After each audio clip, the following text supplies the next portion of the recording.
She swore she'd die alone before marrying a stranger. But when that train pulled into the station and she saw him, a man she'd only known through ink and paper, everything she believed shattered in an instant. It wasn't his broad shoulders or work-worn hands that broke her. It was the single tear that traced down his weathered cheek, a tear that held more truth than 1,000 spoken promises. That tear changed everything. Stay with me until the end of this story and comment what city you're watching from so I can see how far this tale has traveled. The wind had no mercy on the high plains of Montana Territory, 1887. It screamed across the flatlands like a thing possessed, bending the wild grass into submission and rattling the loose boards of the old Whitmore farmhouse until Margaret thought the whole structure might simply give up and blow away. Sometimes, on nights like this, she almost wished it would. She stood at the kitchen window, her reflection ghostly in the glass, backlit by the single oil lamp on the table behind her. At 28, Margaret Whitmore was considered an old maid by the standards of Creek Bend, the small town 7 miles east where she went once a month for supplies. The women there whispered about her, poor Margaret, all alone on that failing farm, too proud to accept help, too stubborn to marry. They didn't understand. They couldn't. They hadn't held their mother's hand as fever took her, hadn't dug their father's grave with their own blistered hands when his heart simply stopped one morning in the barn. They hadn't learned that people left, that promises crumbled, that love was just another crop that could fail. Margaret turned from the window and surveyed her domain. The kitchen was clean but sparse. A table, 2 chairs, she'd burned the other 2 for firewood last winter, a cast iron stove that worked when it felt like it, and shelves that held more empty space than provisions. The whole house echoed with absence. Her parents' bedroom remained closed. She couldn't bear to sleep there or clear it out. Her own small room at the back of the house held a narrow bed and a trunk containing her mother's wedding dress, wrapped in muslin she never looked at. The farm itself was 70 acres of stubbornness. The soil was decent when rain came, but rain was a fickle visitor. She'd managed to keep 20 acres in wheat, maintained a small vegetable garden, and cared for 6 chickens, 2 goats, and 1 ancient horse named Steadfast, who was as worn out as she felt. It was enough to survive, barely, but not enough to truly live. She'd had offers, of course. Martin Fletcher, the banker's son, had proposed twice with all the passion of a man negotiating a property transfer, which Margaret supposed was exactly what it would have been. His second offer came with an itemized list of improvements he'd make to the farm once it was properly managed. She'd burned the list in her stove and hadn't spoken to him since. Then there was William Cross, a widower 20 years her senior with 6 children and breath that could wilt flowers. He'd cornered her outside the general store and explained quite matter-of-factly that he needed a wife to raise his children and she needed a man to run her farm, so they might as well be practical about it. She told him she'd rather be practical about remaining alone. The truth was, Margaret had loved once, when she was 19 and still believed in the softness of the world. Thomas Brennan had courted her properly, with flowers picked from the wild meadow and promises whispered under the cottonwood tree by the creek. They were engaged to be married in the spring. Then gold was discovered in the Black Hills, and Thomas got that fever in his eyes that gold brings to foolish men. He left in March, promising to return wealthy enough to give her everything she deserved. She never saw him again. Word came back that he'd been killed in a mining accident, buried in a hillside cave-in, along with 17 other men who'd chased the same glittering dream. Margaret had mourned, but the mourning had crystallized into something harder. She'd learned that men were driven by things beyond reason, beyond love, by ambition, by pride, by the restless need for something always just beyond the horizon. She'd learned that depending on anyone but herself was a fool's game, so she'd built her walls, tended her diminishing farm, and convinced herself that solitude was preferable to the inevitable disappointment of companionship. That was before Sarah Chen changed everything. Sarah was Chinese-American, married to a Scottish railroad worker named Duncan, and together they'd opened a small restaurant in Creek Bend that served the most peculiar and wonderful combination of Scottish meat pies and Chinese dumplings. Sarah was the closest thing Margaret had to a friend, mainly because Sarah was too practical to engage in the town's gossip and too busy to waste time on false sympathy. It was a bitter March evening when Margaret made her monthly trip to town, the wagon bed loaded with the meager produce she had to trade. She stopped at Chen's restaurant, as she always did, and Sarah took one look at her before shoving a bowl of hot soup across the counter. "You look like death," Sarah said bluntly, her slight accent making the words somehow less harsh. "When did you last eat a proper meal?"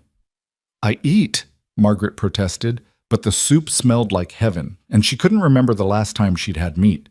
Sarah watched her eat with the critical eye of someone who understood hunger. When Margaret finished, Sarah disappeared into the back and returned with a newspaper folded to a specific page. "Read," Sarah commanded. Margaret looked down at the page, confused. It was filled with advertisements, small cramped paragraphs, each one a window into someone's desperation or hope. "Matrimonial news," the header read. Mail-order bride and groom advertisements filled the columns. "Sarah, I'm not—" "Just read," Sarah interrupted. "I'm not saying you should do anything, but you're dying out there, Margaret. Slowly starving, slowly disappearing, and for what? Pride? Fear?" She leaned across the counter, her dark eyes fierce. "My mother was sold to a man she'd never met when she was 15. She had no choice. You have a choice. Maybe don't waste it just to prove a point." Margaret wanted to argue, wanted to explain that it wasn't about proving anything, that it was about protection, about never giving anyone the power to leave her destroyed again. But Sarah had already moved to serve another customer, and Margaret was left holding the newspaper like it might catch fire in her hands. She took it with her, telling herself she'd use it to line her cupboard shelves or start fires. But that night, with the wind howling and the loneliness pressing in like a physical weight, she lit her lamp and began to read. Most of the advertisements blurred together, men seeking women to cook and clean, women seeking men with property and prospects. The language was transactional, practical, empty of anything resembling genuine feeling. She was about to fold the paper away when one entry caught her eye. "Gentleman 34, formerly of Pennsylvania, seeks correspondence with honest woman. Lost home and livelihood to fire in January. Starting over in Wyoming territory with nothing but determination and a strong back. I don't have property to offer or wealth to promise, but I know how to work, how to keep my word, and how to be grateful for a second chance. Seeking a partner, not a servant. Someone who understands that sometimes life burns everything down and all you can do is start again. If your heart has been broken by circumstance and you're brave enough to try again, write to James Hartley, care of Mercy Post Office, Wyoming Territory." Margaret read it 3 times. There was something in the simple honesty of it, the acknowledgement of loss and failure, that resonated in a place she'd thought was permanently sealed. This wasn't a man promising the moon. This was a man who'd lost everything and was brave enough or desperate enough to admit it. She told herself she was being foolish. She folded the newspaper and placed it on her shelf. She went about her evening chores, fed the animals, locked the doors. But as she lay in her narrow bed, listening to the wind rattle her windows, she couldn't stop thinking about that one simple paragraph. What harm could come from a single letter? The thought terrified her, which is how she knew it mattered. For 3 days, she argued with herself. She burned breakfast while mentally composing sentences she'd never write. She mucked out the goat pen while listing all the reasons this was insane. She sat at her kitchen table on the 3rd night with a piece of paper, a pen, and a bottle of ink she'd owned for years but rarely used. The pen felt foreign in her hand, too light, too delicate for fingers accustomed to holding pitchforks and driving nails. She stared at the blank paper until the lamplight made her eyes water. Finally, she began to write. "Mr. Hartley, my name is Margaret Whitmore. I am writing in response to your notice in the matrimonial news, though I confess I'm not entirely sure why. I am 28 years old and have lived my entire life on a farm in Montana Territory that is slowly failing despite my best efforts. I lost my parents within a year of each other, and I have been alone since.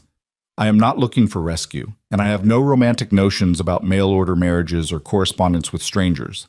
But your words suggested you might understand that life doesn't always offer the choices we'd prefer, only the ones we can manage.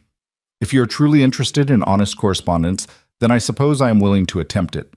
Though I warn you, I am far better at mending fences than writing letters. Margaret Whitmore, Creek Bend, Montana Territory." She read it over 5 times, cringing at how cold it sounded, how defensive. But it was honest, and if this James Hartley wanted honesty, then that's what he'd get. Before she could reconsider, she folded the letter, sealed it in an envelope she'd bartered for at the general store, and addressed it in her careful, unpracticed hand. The next morning, she rode steadfast into town through a spring rain that turned the roads to mud. She stood outside the post office for a full 5 minutes, envelope in hand, arguing with herself one final time. You posting that or courting it? The postmaster, elderly Mr. Gaines, had come to the door to watch her deliberation. Margaret felt heat rise to her cheeks. Without another word, she handed him the letter and the coins for postage, then turned and walked away before she could demand it back. For the next 3 weeks, she tried to forget she'd sent it. She threw herself into spring planting, working until her body ached too much for her mind to wander. She told herself he probably wouldn't respond, that the advertisement had likely received dozens of replies from women far more suitable than a hardened, defensive spinster farmer. The response came on a Tuesday. Mr. Gaines handed it to her with a knowing smile she chose to ignore. She shoved it into her coat pocket and didn't open it until she was home, had done all her evening chores and could no longer stand the weight of it against her hip. The handwriting was strong and clear, the letter written on simple paper that showed ink bleed through from how heavily he'd pressed the pen. Miss Whitmore, I cannot tell you how grateful I was to receive your letter. Yours was the only response that didn't feel like a business proposition or charity offer. You said you're better at mending fences than writing letters, but your honesty is worth more than pretty words. You asked in your way why I placed that advertisement. The truth is, I'm not sure I'm brave enough or desperate enough. I think I might be both. The fire took everything I'd spent 15 years building. My workshop, my home, my father's tools that I'd inherited and treated like sacred objects. I was a furniture maker in Pennsylvania, had a good business, a house I'd built with my own hands. I thought I'd found my place in the world. Then one January night, a spark from a neighbor's chimney, wind in the wrong direction, and it was all gone. I stayed for a while after, trying to rebuild, but the truth is, the fire burned more than buildings. It burned my sense of permanence, my belief that anything stays. So I came west because there's something honest about a place where everyone's starting over, where nothing's permanent because it's all too new. I understand you're not looking for rescue. Good. I'm not capable of providing it, but maybe two people who've both learned hard lessons about loss could find something sustainable in honesty. If you're willing to continue this correspondence, I'd like to know more about your farm, your days, what you think about when the work is done. James Hartley. Margaret read the letter 3 times that night and twice more the next morning. She carried it with her as she worked, the paper growing soft from being folded and unfolded. There was something in his words that matched something in her. Not a weakness, but a wound that had healed tough. She wrote back that evening, and this time the words came easier. Over the following months, the letters became a rhythm. Once a week, sometimes twice, the correspondence would arrive. They wrote about practical things. His work helping build a new church in Mercy, her struggle with a coyote that was harassing her chickens. But they also wrote about harder things, carefully, like people learning to walk on ice. He told her about his wife, Mary, who'd died 5 years earlier in childbirth along with their daughter. He'd never mentioned them in his advertisement, but in his 4th letter, the words came spilling out, as if he'd been holding them back and they'd finally broken free. He wrote about how the grief had nearly destroyed him, how he'd buried himself in work until the fire forced him to confront the fact that he'd been hiding, not healing. She told him about Thomas, about the way love had felt like a promise that couldn't be broken until it was. She told him about the loneliness that wasn't just absence, but a presence of its own, something that filled the house like smoke. In his letters, James was thoughtful and careful, but also wry. He could describe a mishap with a saw in a way that made her laugh out loud, a sound so foreign in her quiet house that it startled her. He asked questions that no one else ever had, not about her farm's yield or her financial situation, but about what she missed most about her parents, what she thought about during the long winters, whether she still had dreams that didn't involve mere survival. She found herself thinking about his letters before they arrived, composing responses in her head while she worked. The isolation that had felt like protection began to feel more like imprisonment. The walls she'd built didn't seem as necessary when there was someone who understood why they'd been constructed in the first place. It was mid-June when his letter arrived with a different tone, the handwriting somehow more urgent. Margaret, I've been thinking about something for weeks, and I've written and rewritten this letter a dozen times. I'm just going to say it plainly.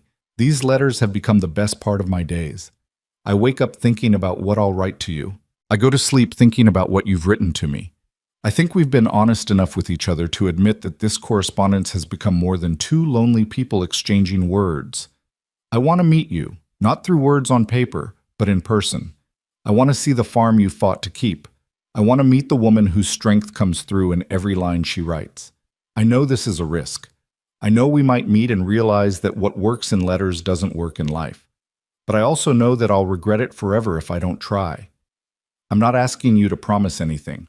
I'm not asking you to marry me sight unseen like some storybook romance. I'm asking if I can come to Montana, to Creek Bend, to meet you properly. I'll stay in town, find work to pay my way. No obligations, no expectations, except honesty.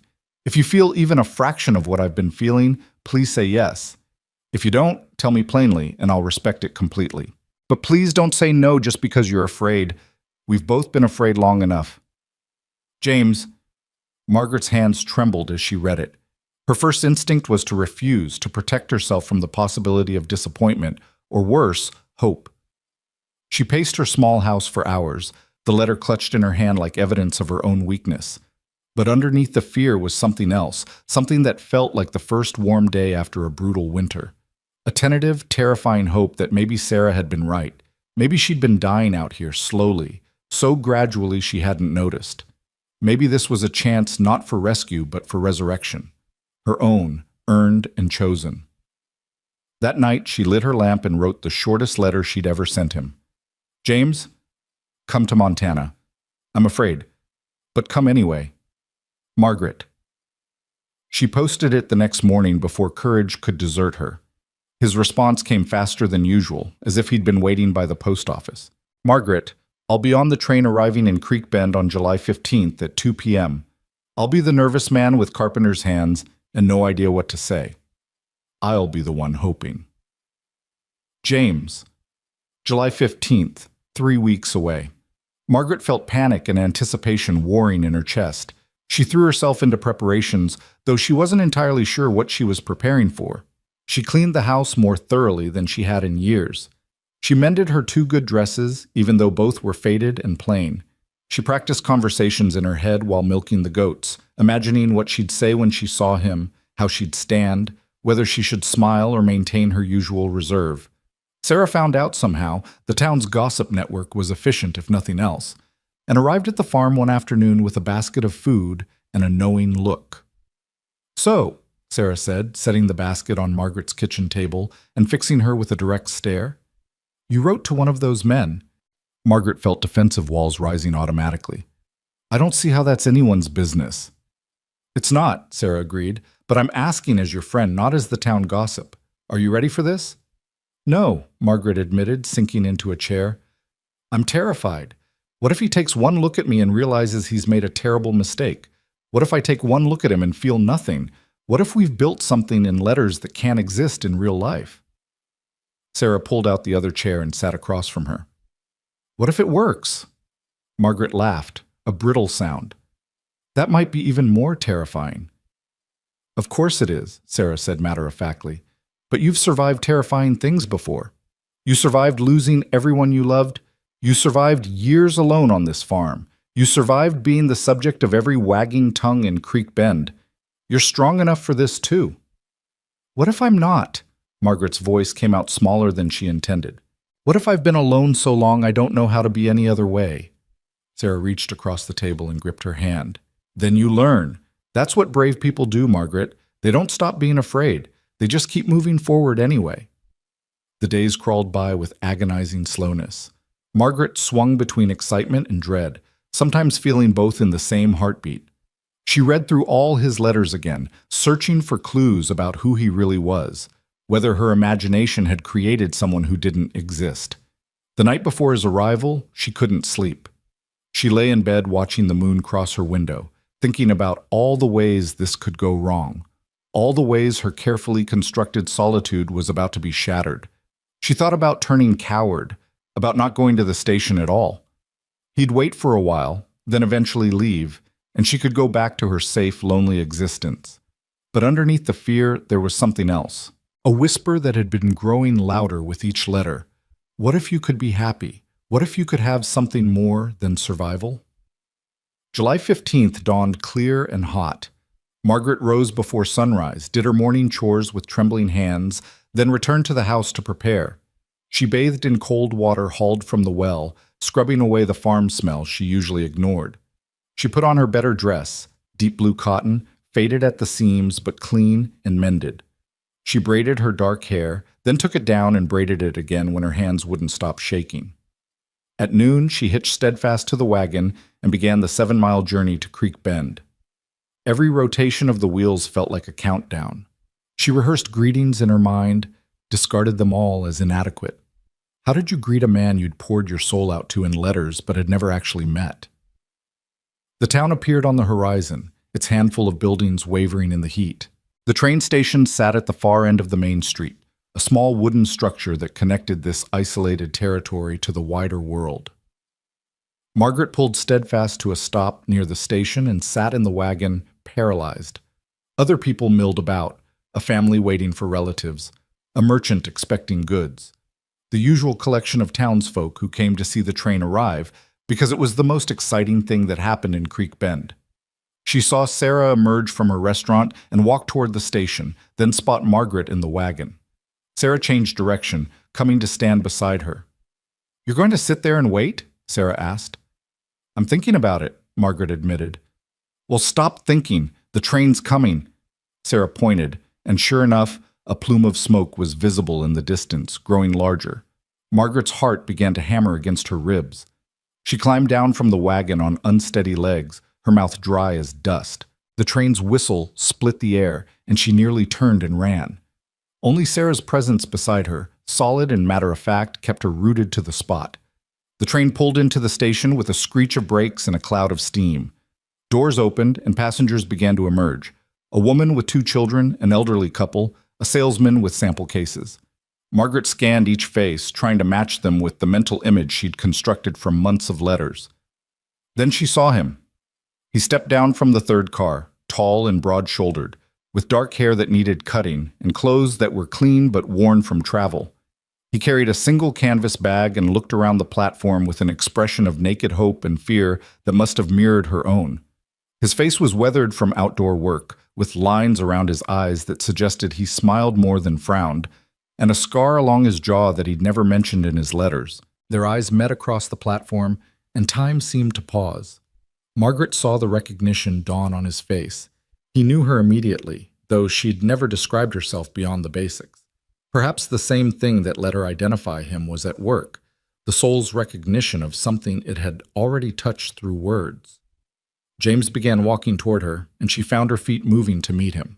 They stopped a few feet apart, the noise of the station fading into background murmur. "Margaret?" His voice was deeper than she'd imagined, rough with emotion. "James." Her own voice came out barely above a whisper. They stood there, 2 people who'd shared intimacies in ink now struck dumb by physical presence. Margaret noticed his hands first, large and calloused, with old burn scars across the knuckles. Carpenter's hands, he'd said, hands that had built and lost and were ready to build again. She looked up and met his eyes, brown and warm and currently shining with unshed tears. As she watched, one tear escaped, tracing down his weathered cheek. Not a dramatic sob or breakdown, just a single tear that held more honesty than any rehearsed greeting could have managed. In that moment, every wall Margaret had built crumbled, because this wasn't a man trying to impress her or hide his vulnerability. This was a man who'd traveled hundreds of miles to meet a woman he'd only known through letters, brave enough to show his fear and hope and gratitude in one silent tear. Her hand moved before her mind caught up, reaching up to catch that tear with her thumb. James's breath caught at her touch, and she felt the warmth of his skin, real and solid and here. "I guess I'm not much of a first impression," he said, his voice cracking slightly, attempting humor to cover his embarrassment. Margaret felt her own eyes sting with tears she'd held back for years. A smile, genuine and unfamiliar, pulled at her lips. "You're better," she whispered. And in that moment, standing in a dusty train station in the middle of nowhere, with all of Creek Bend watching, Margaret Whitmore let herself hope. The moment stretched between them like something fragile and new, something that might shatter if either of them moved too quickly. Margaret became suddenly aware of Sarah standing a respectful distance away, and beyond her, half the town watching this scene unfold. She dropped her hand from James's face, feeling heat creep up her neck. "I have a wagon," she said, the practical words grounding her back in reality. "Unless you'd prefer to stay in town, there's a boarding house, Mrs. Patterson's place. It's clean." James shifted his canvas bag to his other hand. "I'd like to see your farm, if that's all right, if you're comfortable with it." "It's 7 miles out," Margaret said, then added with an honesty that surprised her. "And it's not much to look at. I should probably warn you now, before you've come all this way for nothing." "Margaret." He said her name like it meant something. "I didn't come for a farm." The words hung in the air between them, heavy with implication.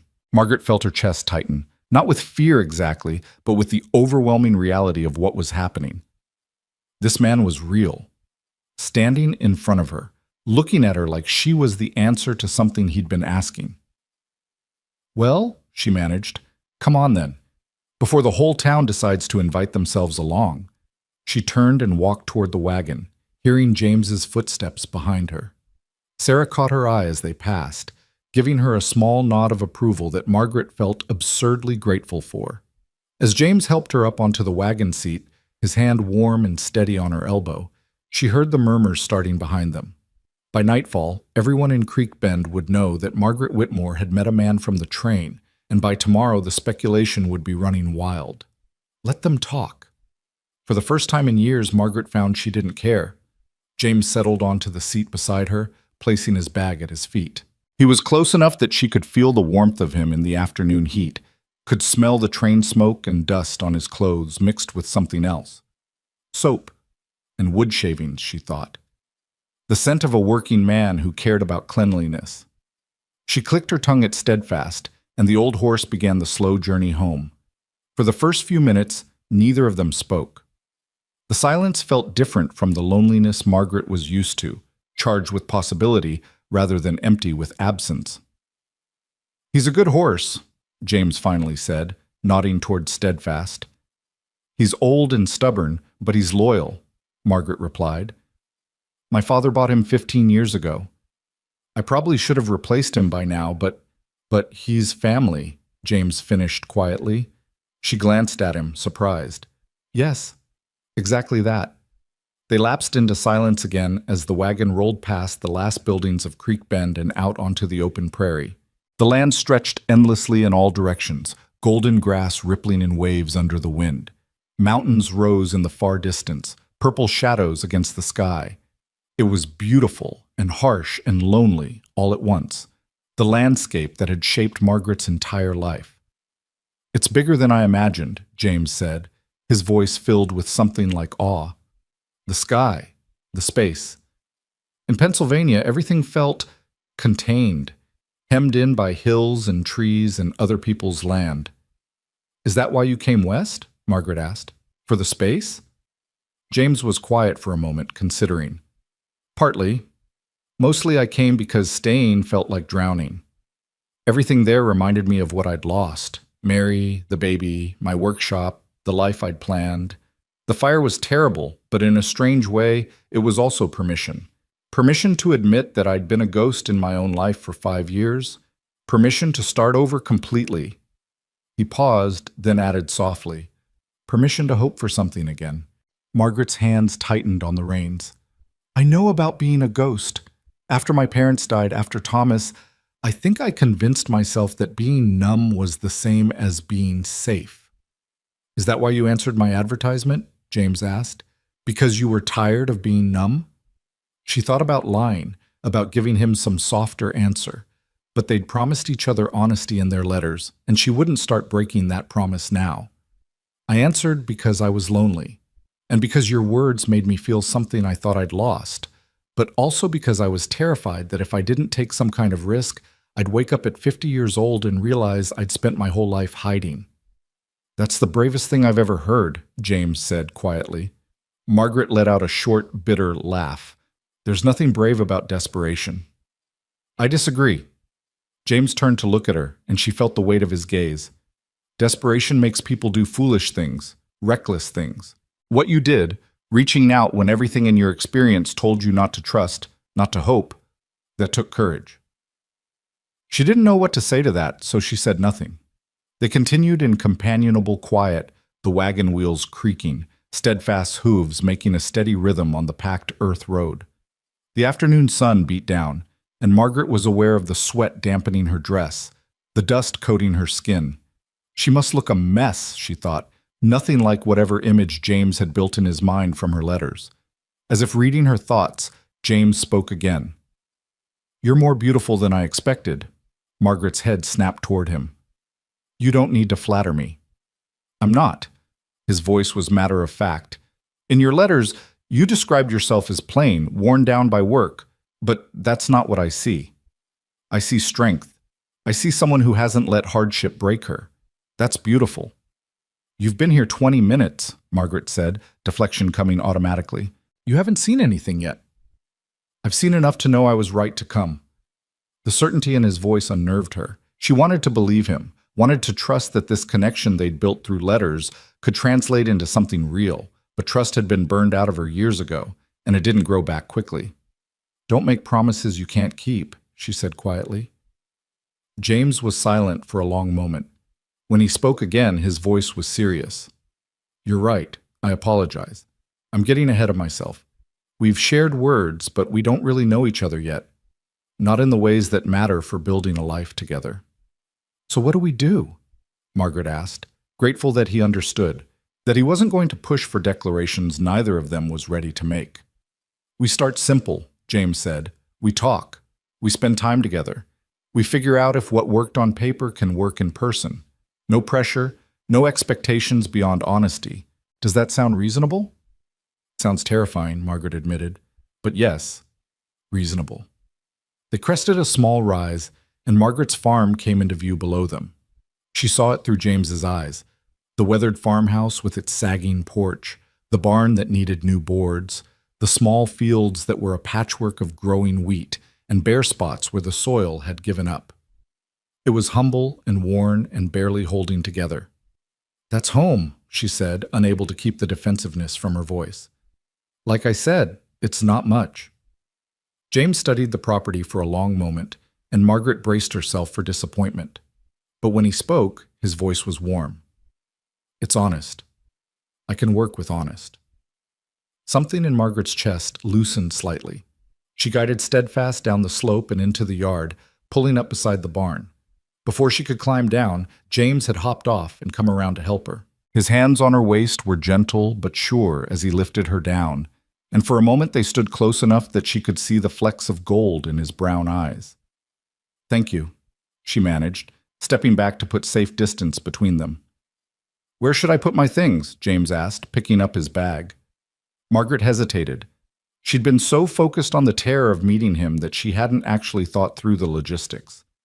"The barn has a small tack room. It's clean and dry. You could sleep there, for now. Until we figure things out." "The barn is perfect," James said easily, without a trace of offense. She led him into the barn, acutely aware of how little she had, how worn the tack was, how empty the stalls except for Steadfast's and the goats.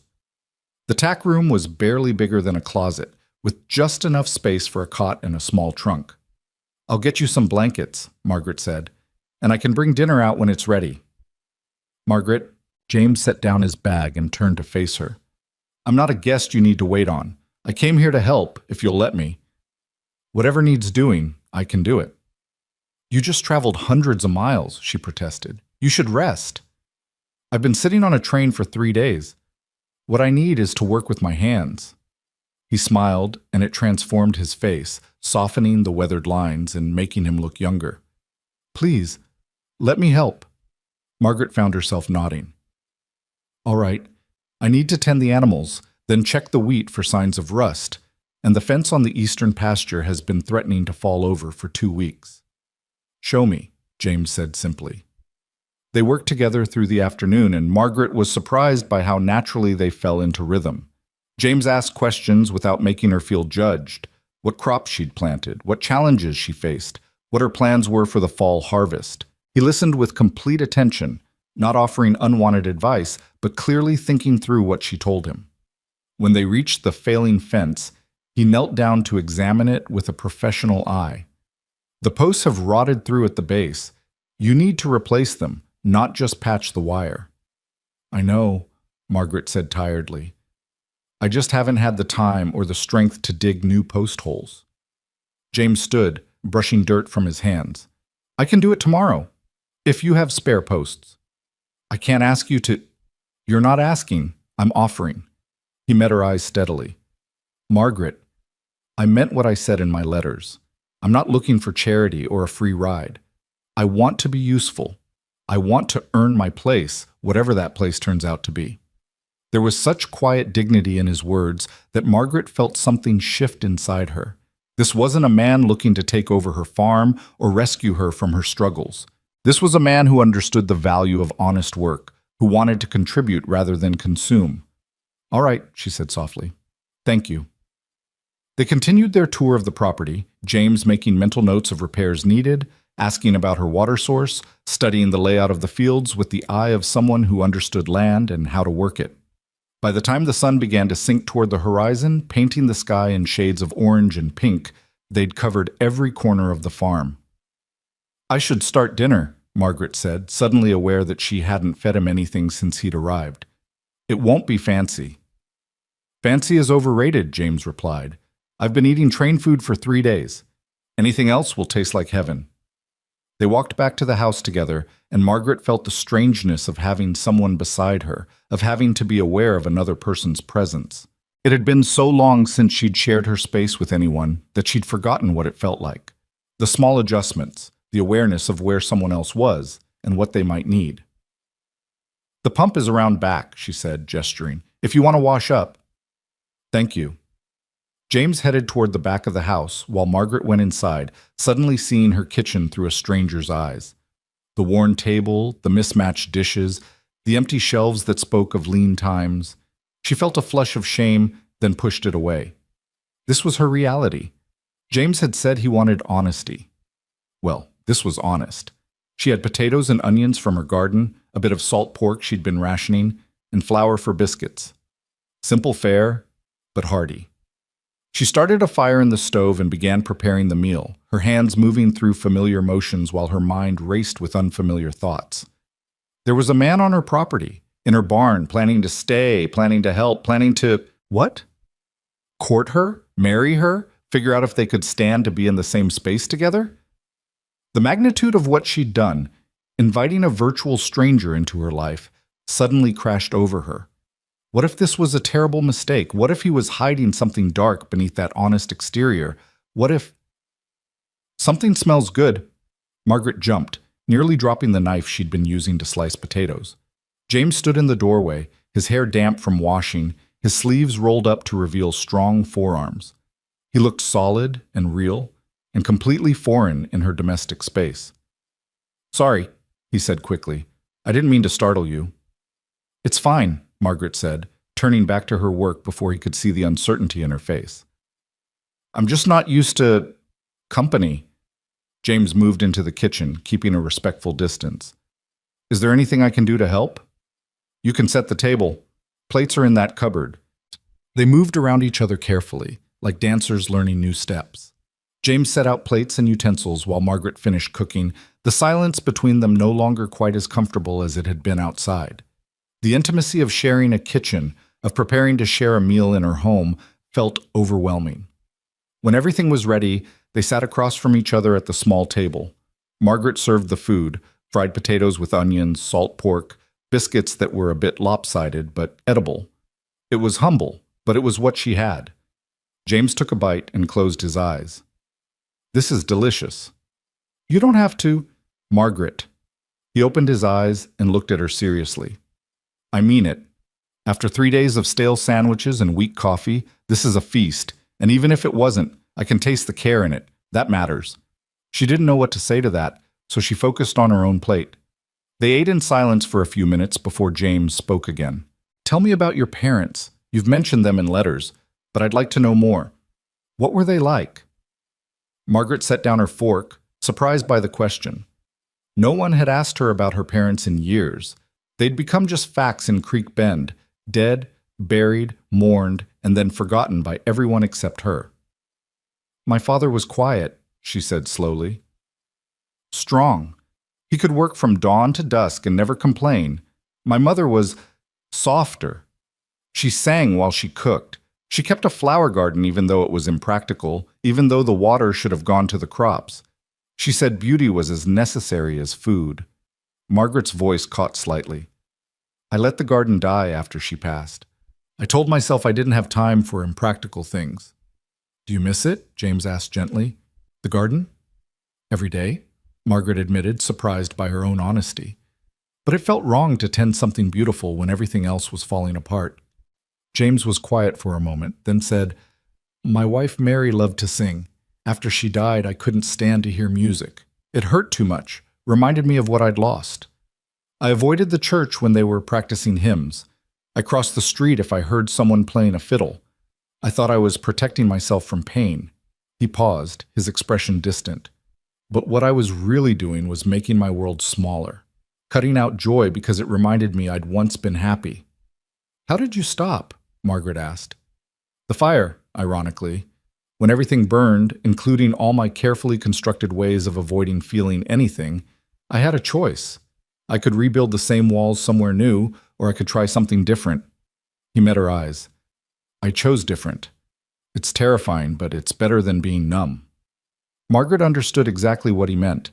Sitting here, sharing a meal with this man, letting herself feel the flicker of hope and possibility, it was terrifying. But it was also the most alive she'd felt in years. What happened to your wife? She asked quietly. In childbirth, you said, but can you talk about it? James set down his fork, his expression pained but not closed off. Mary was small, delicate. The pregnancy was difficult from the start. The midwife warned us there could be complications, but Mary was determined. She wanted a family more than anything. He drew a breath. The labor lasted 2 days. At the end, we lost them both, Mary and our daughter. I didn't even get to bury my child with a name. We'd been waiting to name her after she was born safely. I'm so sorry, Margaret said, inadequate words for such a profound loss. I blamed myself for years, James continued. Thought I should have done something different, protected her somehow. But eventually I realized that life doesn't work that way. Sometimes terrible things happen, and no one's to blame. They just happen. Like fires, Margaret said softly. Like fires, like fevers that take mothers, like mining accidents that take fiancés. James reached across the table, not quite touching her hand, but close. We can't control what life takes from us, Margaret, but maybe we can control what we do with what remains. The words settled between them, heavy with meaning. Margaret looked at his hand, so close to hers on the scarred wood of the table. It would be easy to close that distance, to take the comfort he was offering, but comfort had been dangerous before, had led to hope, and then devastation. I'm scared, she whispered, the admission costing her. So am I, James said simply. But I'm here anyway. They finished their meal in thoughtful silence, and afterward, Margaret brought out coffee, real coffee, a luxury she'd been hoarding for special occasions. If a man traveling hundreds of miles to meet you wasn't a special occasion, she didn't know what was. They took their cups out to the porch as the last light faded from the sky. The night was clear, stars beginning to emerge in impossible numbers across the darkening blue. They sat on the porch steps, a careful foot of space between them, and watched the day end. I forgot how many stars you could see, James said quietly. In the city, even a small one, you lose them. They're one of the things I love about this place, Margaret admitted. Some nights, when the loneliness got too heavy, I'd come out here and just look up. It helped somehow, reminded me I was part of something bigger than my own small struggles. Will you tell me their names? James asked. The constellations? I don't know the proper names, Margaret said. My father taught me his own names for them. That cluster there, she pointed, he called the farmhand because it looks like a man bent over a plow, and that line of stars is the journey home. James studied the sky where she pointed. I like your father's names better than the official ones. They're more honest. They sat like that for a long time, Margaret pointing out her father's constellations while James listened and asked questions. The conversation drifted from stars to seasons, from farming to philosophy, touching on everything and nothing. Margaret found herself relaxing, the defensive walls lowering inch by careful inch. "What will you do tomorrow?" she asked as the night deepened and the chill set in. "Start on that fence, if you'll let me, and whatever else you need. I'm good with my hands, carpentry, repairs, general farm work. I learn quickly." He paused, then added, "And I'd like to hear more about your plans for the farm, what you'd do if you had help, if you had resources." "I stopped making plans," Margaret admitted. "It hurt less to just survive day to day than to dream about things that might never happen." "Maybe it's time to start planning again," James suggested gently. Margaret stood, suddenly overwhelmed by the enormity of everything. This man's presence, the emotions stirring in her chest, the dangerous whisper of hope. "I should get you those blankets. You must be exhausted." James rose as well, understanding the dismissal for what it was. Not rejection, but a need for space to process. "Thank you for today, Margaret. For taking the risk of letting me come. For sharing your home and your table. For everything." "Thank you for coming," she said, and meant it despite her fear. She gathered blankets and a pillow from her linen chest, trying not to think about how intimate it felt to provide bedding for a man. When she brought them to the tack room, James had lit a small lantern and was arranging his few possessions on the trunk: a change of clothes, a leather tool roll, a small wooden box that looked handmade. "What's in the box?" she asked, curiosity overcoming propriety. James picked it up, running his fingers over the carved lid. "Letters, all of yours. I brought them with me." Margaret's breath caught. She'd never imagined he'd saved them, let alone treasured them enough to carry them hundreds of miles. "Why?" "Because they mattered," James said simply. "Because they were a lifeline when I needed one. Because—" He met her eyes. "Because they were you, Margaret. The real you. The one behind the walls. I didn't want to lose that." She didn't know what to say, how to respond to such naked honesty. So she simply handed him the blankets and whispered, "Good night, James. Good night, Margaret." She walked back to the house on shaking legs, her mind spinning. Inside, she moved through the familiar routine of banking the fire, checking the locks, preparing for bed. But everything felt different now. The silence wasn't empty anymore. It was full of possibility and terror and the echoing presence of a man sleeping in her barn. In her small bedroom, she undressed and pulled on her nightgown, then sat on the edge of her bed, staring at nothing. She thought about James's tear at the train station, about the way he'd looked at her farm with respect rather than pity, about his scarred hands and honest eyes, and the box of letters he'd carried across the country. She thought about hope, that dangerous, beautiful thing she'd sworn off years ago. And she thought about the flower garden her mother had loved, dead now for 3 years, buried under weeds and neglect. Tomorrow, she thought. Tomorrow she'd show James where it used to be. Tomorrow she'd take one small step toward believing that maybe, just maybe, beautiful things could grow again in soil that had known nothing but loss. Outside her window, the stars wheeled slowly across the infinite sky, unchanging and eternal, bearing witness to one woman's terrified, tentative decision to try, to hope, to live. Margaret woke before dawn as she always did, but this morning felt different. For a moment in that hazy space between sleep and waking, she couldn't place what had changed. Then memory flooded back. James was here, sleeping in her barn, real and solid and waiting. She dressed quickly in the pre-dawn darkness, braiding her hair with fingers that trembled slightly. Outside her window, the world was still gray and quiet, but she could see a faint glow of lamplight coming from the barn. He was already awake. When she stepped outside, the morning air was cool and sharp, carrying the scent of dew-damp earth. She found James near the water pump, stripped to his undershirt, washing his face and neck. He looked up at her approach, water dripping from his hair, and smiled. "Morning. I hope I didn't wake you."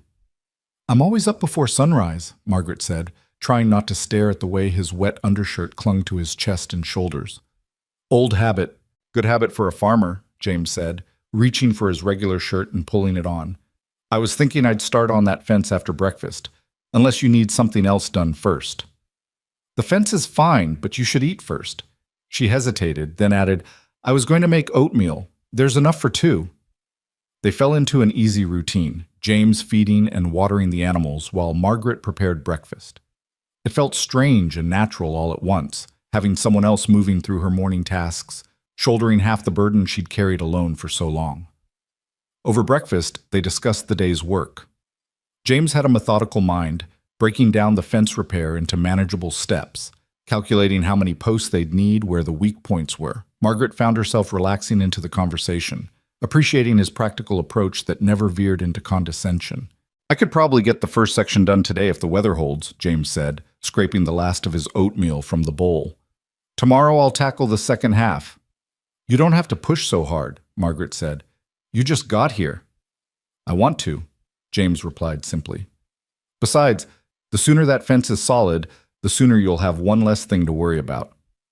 After breakfast, Margaret showed him where she stored the spare fence posts, rough-cut timber her father had prepared years ago that had been waiting for someone strong enough to set them. James hefted one experimentally, testing its weight, then nodded his approval. "Good solid wood. Your father knew what he was doing." "He knew a lot of things," Margaret said quietly. "I just wish I'd learned more from him before." "You learned enough," James said, meeting her eyes. "You've kept this place going alone. That takes knowledge and strength both." They worked separately through the morning, James hauling posts to the failing fence line, while Margaret tended her vegetable garden and checked the wheat for signs of disease or pest damage. But Margaret found herself constantly aware of where he was, her eyes drawn repeatedly to the eastern pasture where she could see his figure moving, digging, working with steady determination. By midday, the sun had climbed high and merciless, beating down with the full force of Montana summer. Margaret prepared a simple lunch of bread and cheese and carried it out to where James was working. She found him stripped down to his undershirt again, sweat soaking through the fabric, dirt streaking his face and arms. He'd already replaced 3 posts and was working on the 4th, his movements efficient despite obvious fatigue. "You need to stop and eat," Margaret said, setting down the basket she'd carried. "And drink. The heat out here can kill you if you're not careful." James straightened, wiping sweat from his forehead with his arm, and smiled. "Yes, ma'am." They sat in the sparse shade of a lone cottonwood tree, and Margaret poured water from the jar she'd brought. James drank deeply, then took the food she offered, eating with the focused hunger of a man who'd been burning energy all morning. "You're making good progress," Margaret observed, looking at the new post standing straight and solid where rotten ones had been. "It's good work," James said. "Honest work. There's something satisfying about fixing things that are broken, making them strong again." Margaret heard the subtext beneath his words. He wasn't just talking about fences. "Is that what you're trying to do? Fix things?" James considered the question seriously. "Not fix, maybe. Build. When the fire took everything, I realized I'd been trying to preserve something that was already gone. My old life, my old self. Coming west, meeting you, it's not about fixing what was broken. It's about building something new." "That sounds terrifying," Margaret admitted. "It is," James agreed, but it's also alive. For 5 years after Mary died, I was just going through motions, existing, not living. Even before the fire, I was dead inside. At least now I'm scared, uncertain, hopeful. All those uncomfortable things that mean you're actually engaged with life." Margaret pulled a blade of grass, twisting it between her fingers. "I understand that. After my parents died, after Thomas, I thought I was being strong by shutting everything out, but really I was just frozen." "And now?" James asked gently. "Now I'm terrified," Margaret said with a short laugh. "But I'm also, I don't know. Something's shifting." They sat in companionable silence for a while, the heat pressing down around them. Margaret found herself studying James's profile, the strong line of his jaw, the way his eyes crinkled at the corners when he smiled, the old scar that ran along his jawline that she still hadn't asked about. He was handsome in a rough, weathered way, but what drew her wasn't his appearance. It was the steadiness of him, the quiet strength that didn't need to prove itself. "That scar," she said, surprising herself with the question. "How did you get it?" James's hand moved unconsciously to his jaw. Stupid accident when I was learning carpentry. I was 17, thought I knew everything, wasn't paying attention. A board I was cutting kicked back and the saw caught my face. Could have been much worse. Could have lost an eye or my life. Instead, I just got a permanent reminder to respect my tools and pay attention. Does it bother you, people staring at it? Used to, James admitted, when I was younger and more vain.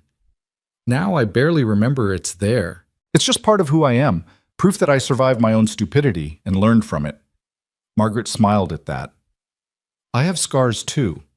Not visible ones, but they're there. We all do, James said softly. The question isn't whether we have scars, it's whether we let them define us or just acknowledge them as part of our story.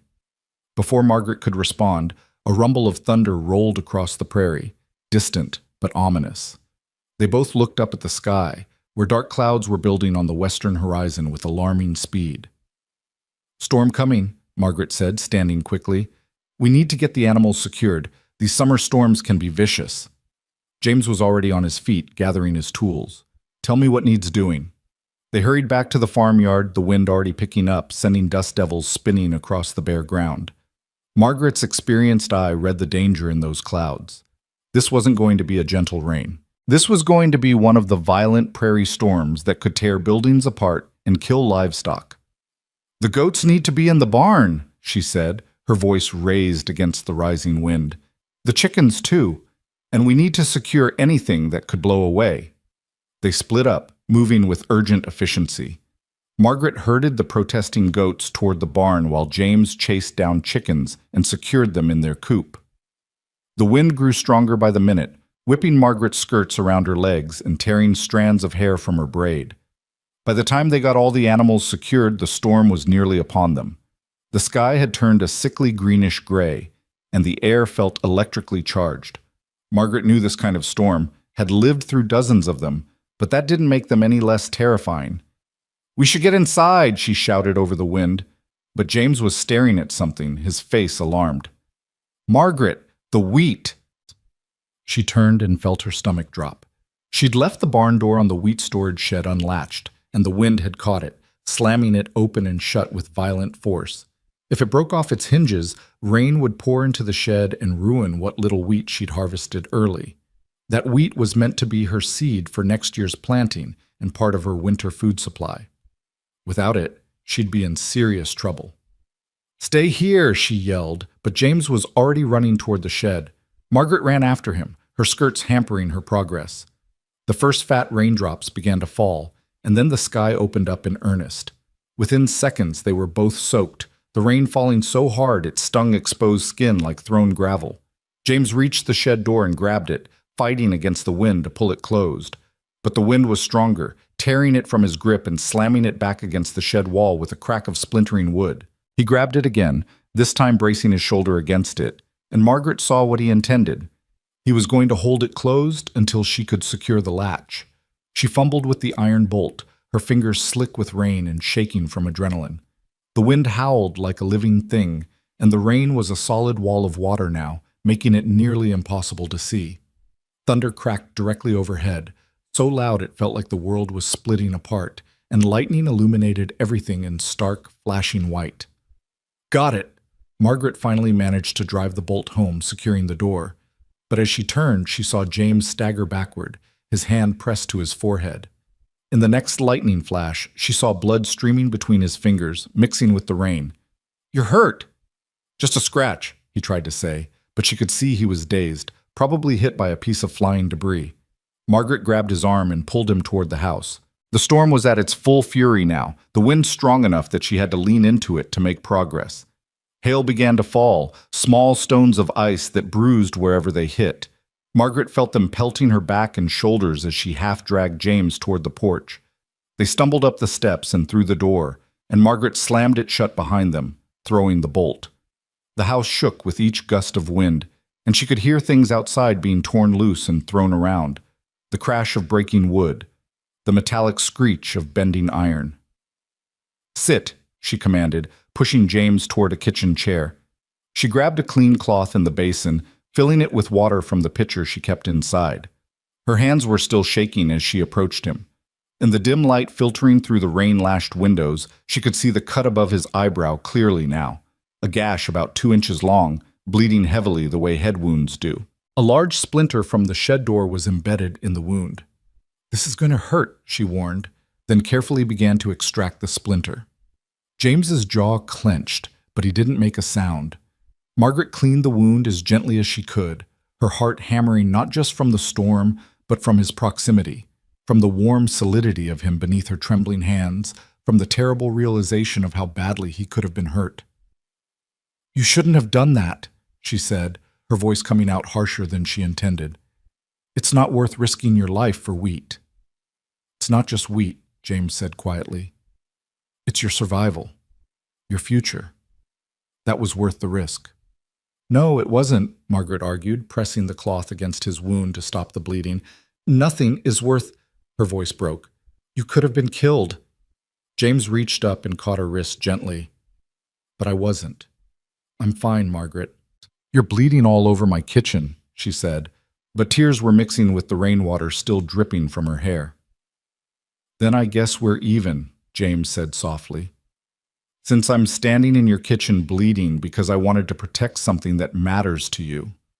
Margaret looked down at him, at his wet hair plastered to his head, at the blood-soaked cloth she was holding to his forehead, at his eyes looking up at her with such steady warmth that it hurt. Something inside her cracked, not broke, but cracked open, letting light into places that had been dark for years. "I can't lose someone else," she whispered. "I can't. I won't survive it."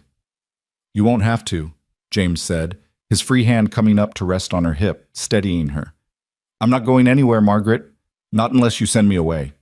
The storm raged outside, shaking the house, but inside, in the quiet space between them, something else was happening. Something that felt like the beginning of trust. The first tentative steps toward believing that maybe people didn't always leave, that maybe some things were strong enough to weather any storm. Margaret became aware that they were both soaking wet, that water was pooling on her kitchen floor, that she was standing between James's knees with her hands on his face and his hand on her hip in a position that would have scandalized every proper person in Creek Bend. She should step back, should put proper distance between them. She didn't move. "I need to stitch this," she said instead, her voice steadier now. "It's too deep to close on its own." "All right," James agreed, though she saw him swallow nervously. Margaret had stitched wounds before, her own, her father's, various animals over the years, but her hands had never shaken like this, never felt so clumsy. She heated her needle in the lamp flame, threaded it with her steadiest thread, and returned to James. "This will hurt more than the splinter," she warned. "I trust you," James said simply. Those 3 words nearly undid her. She took a deep breath and began to stitch, each careful puncture of the needle making her flinch more than it seemed to bother James. He sat perfectly still, his eyes closed, his jaw tight but his breathing even.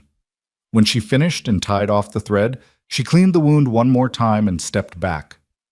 "Done," she managed. James opened his eyes and gave her a slight smile. "See? I told you I was fine." "You have 7 stitches in your forehead," Margaret pointed out. "That's not fine." "I've had worse," James said, standing carefully. "And it was worth it. Your wheat is safe." The storm continued to rage outside, and Margaret realized they were essentially trapped together until it passed. She busied herself lighting more lamps, stoking the fire in the stove, creating warmth and light against the darkness of the storm. James changed into dry clothes in the small washroom, and Margaret changed in her bedroom, both of them moving through the ritual of drying off and finding warmth again. When they reconvened in the kitchen, the atmosphere had shifted. They were hyper-aware of each other, of the intimacy forced by the storm, of the way danger and fear had stripped away another layer of protective distance between them. "Coffee?" Margaret offered. "Please." She made coffee while James sat at the table, and when she brought the cups over, she hesitated only a moment before sitting beside him rather than across from him, close enough that their shoulders nearly touched. "Thank you," James said quietly, "for taking care of me." "Thank you for being foolish enough to risk yourself for my wheat," Margaret replied, but there was no heat in it now, only a reluctant tenderness. They sat in silence for a while, listening to the storm. The wind had reached a howling pitch and something large crashed against the side of the barn, probably the old chicken coop that had been falling apart anyway.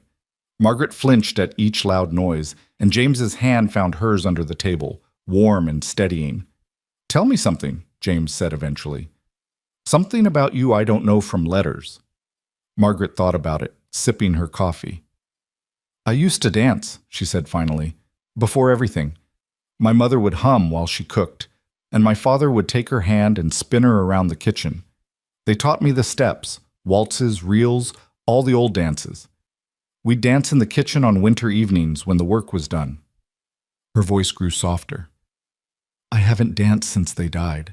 Haven't heard music in this house since then." "Do you miss it?" James asked.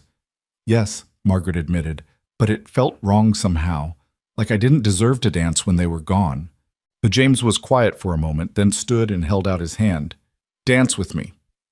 Margaret stared at him. "What, now? There's no music, and there's a storm." "There's always been a storm," James interrupted gently. "Inside, outside, it doesn't matter. But we're here, we're alive, and life's too short to wait for perfect conditions to do the things that matter."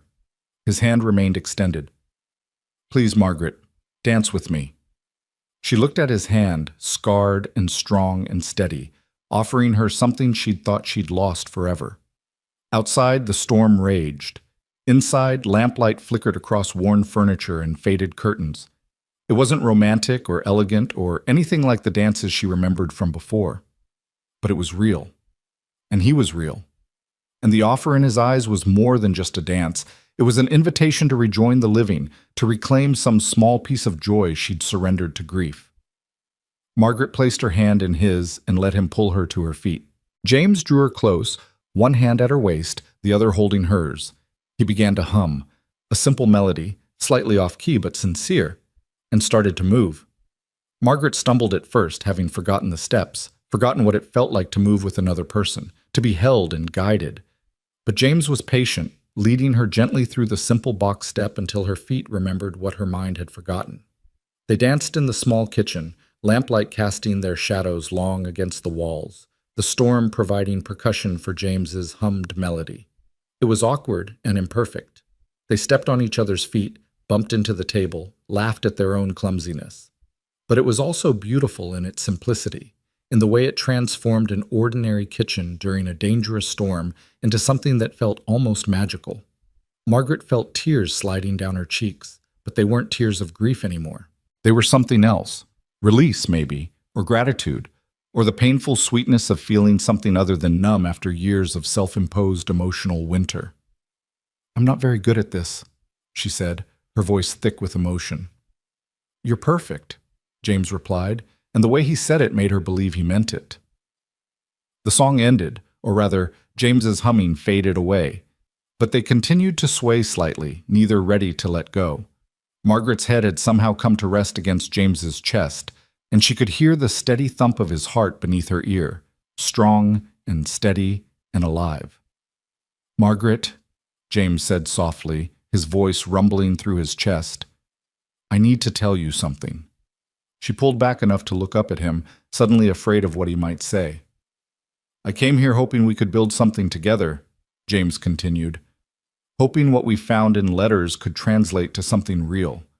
But I need you to know, I'm already halfway in love with you, maybe more than halfway. And I don't want to pressure you or rush you or make you feel obligated in any way, but I also don't want to be dishonest about what I'm feeling." Margaret's breath caught. Part of her wanted to pull away, to protect herself from the vulnerability of being loved, of loving in return. But another part, the part that had been awakened by months of letters and honest conversations, and a man brave enough to stand in a storm for her wheat, that part wanted to step closer, to take the risk, to believe that maybe this time would be different. "I'm scared," she whispered. "I know," James said. "So am I. But I'd rather be scared together than safe and alone." The storm outside had begun to ease, the worst of its fury spent. Rain still fell, but the wind had diminished from a howl to a steady blow, and the thunder had moved off toward the east. They stood in the kitchen, still swaying slightly to music only they could hear, balanced on the edge of a decision that would change everything.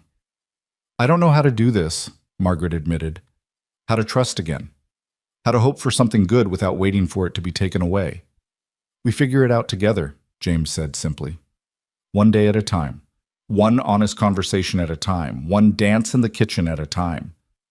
Margaret closed her eyes, feeling the warmth of him, the steadiness, the quiet certainty that maybe, just maybe, she didn't have to figure everything out right now. Maybe it was enough to take one small step, and then another, and trust that the path would reveal itself as they walked it. Okay, she whispered. Okay? James pulled back to look at her, hope lighting his face. Okay, she repeated, stronger now. Let's try. Let's see what we can build together. James's smile was brilliant, transforming his whole face, making him look younger and less burdened. He pulled her close again, this time in an embrace rather than a dance, and Margaret let herself sink into it, let herself be held, let herself hold him in return. They stayed like that for a long time, wrapped in each other while the storm outside gentled into steady rain. Eventually they separated and moved to the porch, watching the last of the storm clouds clear away, revealing a sky washed clean and bright. The farm had taken some damage. The old chicken coop was indeed destroyed, scattered in pieces across the yard. Several shingles had torn loose from the barn roof. Tree branches littered the ground. But the house still stood, the barn still stood. The wheat shed was secure, its precious contents safe. They'd weathered the storm together. We should check on the animals, Margaret said, but made no move to leave the porch. In a minute, James replied, his hand finding hers again. Let's just be for a moment. So they sat on the porch steps, hands clasped, watching the sun break through the departing clouds and paint the wet prairie in shades of gold. The air smelled clean and fresh, washed free of dust and heat. Water dripped from the roof edge in a steady rhythm. Somewhere nearby, a bird began to sing, celebrating the storm's end. Margaret thought about her mother's flower garden, buried under years of weeds and neglect. She thought about James's scarred hands and her own scarred heart. She thought about wheat saved and fences mended and dances in small kitchens during storms. I want to show you something, she said suddenly, standing and pulling James to his feet. She led him around the side of the house to a plot of ground that was thick with weeds and wild grass. You couldn't tell anymore that it had once been carefully tended, but Margaret remembered every inch of it. This was my mother's garden, she said quietly. Roses, hollyhocks, daisies, lavender. She said a home needed beauty as much as it needed food. After she died, I let it go. Told myself I didn't have time for something so impractical. James looked at the overgrown plot, then at her. Do you want to bring it back?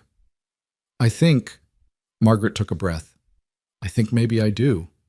It won't bring her back, but maybe it's a way to honor her, to remember that she was right. Beauty matters. Joy matters. Not everything has to be about survival.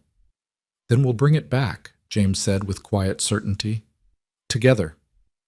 Margaret turned to face him, this man who'd appeared at a train station just yesterday, who'd spent the day breaking his back to fix her fences, who'd risked injury to protect her wheat, who'd danced with her in a storm-dark kitchen and told her he was falling in love with her.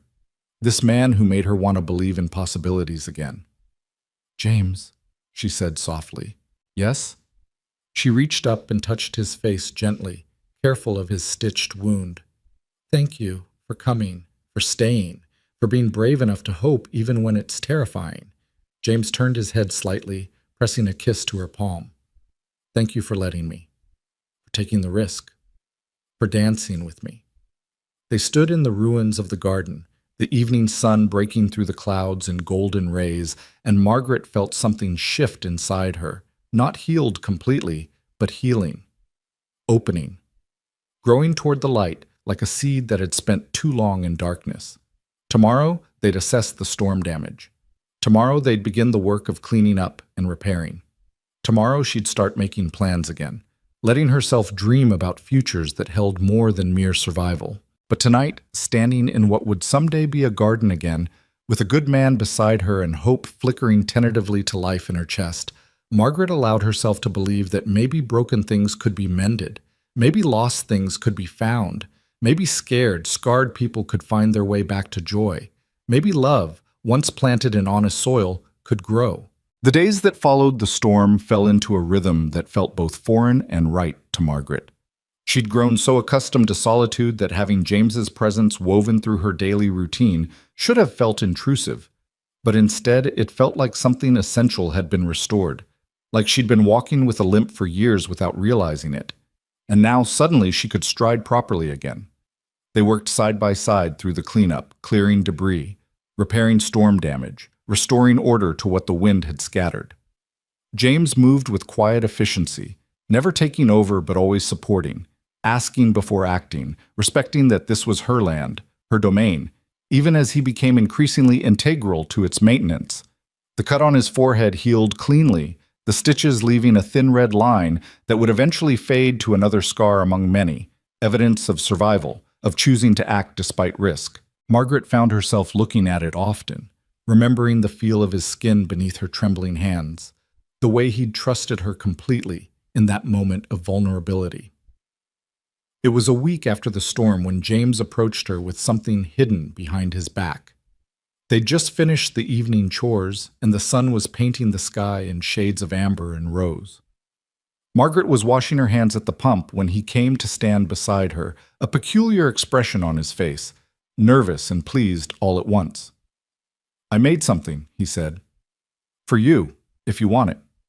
Margaret dried her hands on her apron, curiosity overriding her usual wariness. "What is it?" James brought his hands forward, revealing a piece of wood about a foot long, carefully carved and sanded smooth. Margaret took it from him, running her fingers over the surface, and caught her breath. He'd carved a cross wrapped with vines, and from those vines bloomed a rose, detailed and delicate, each petal distinct, each leaf perfectly formed. It was beautiful, the kind of beauty that came from patient hands and a careful heart.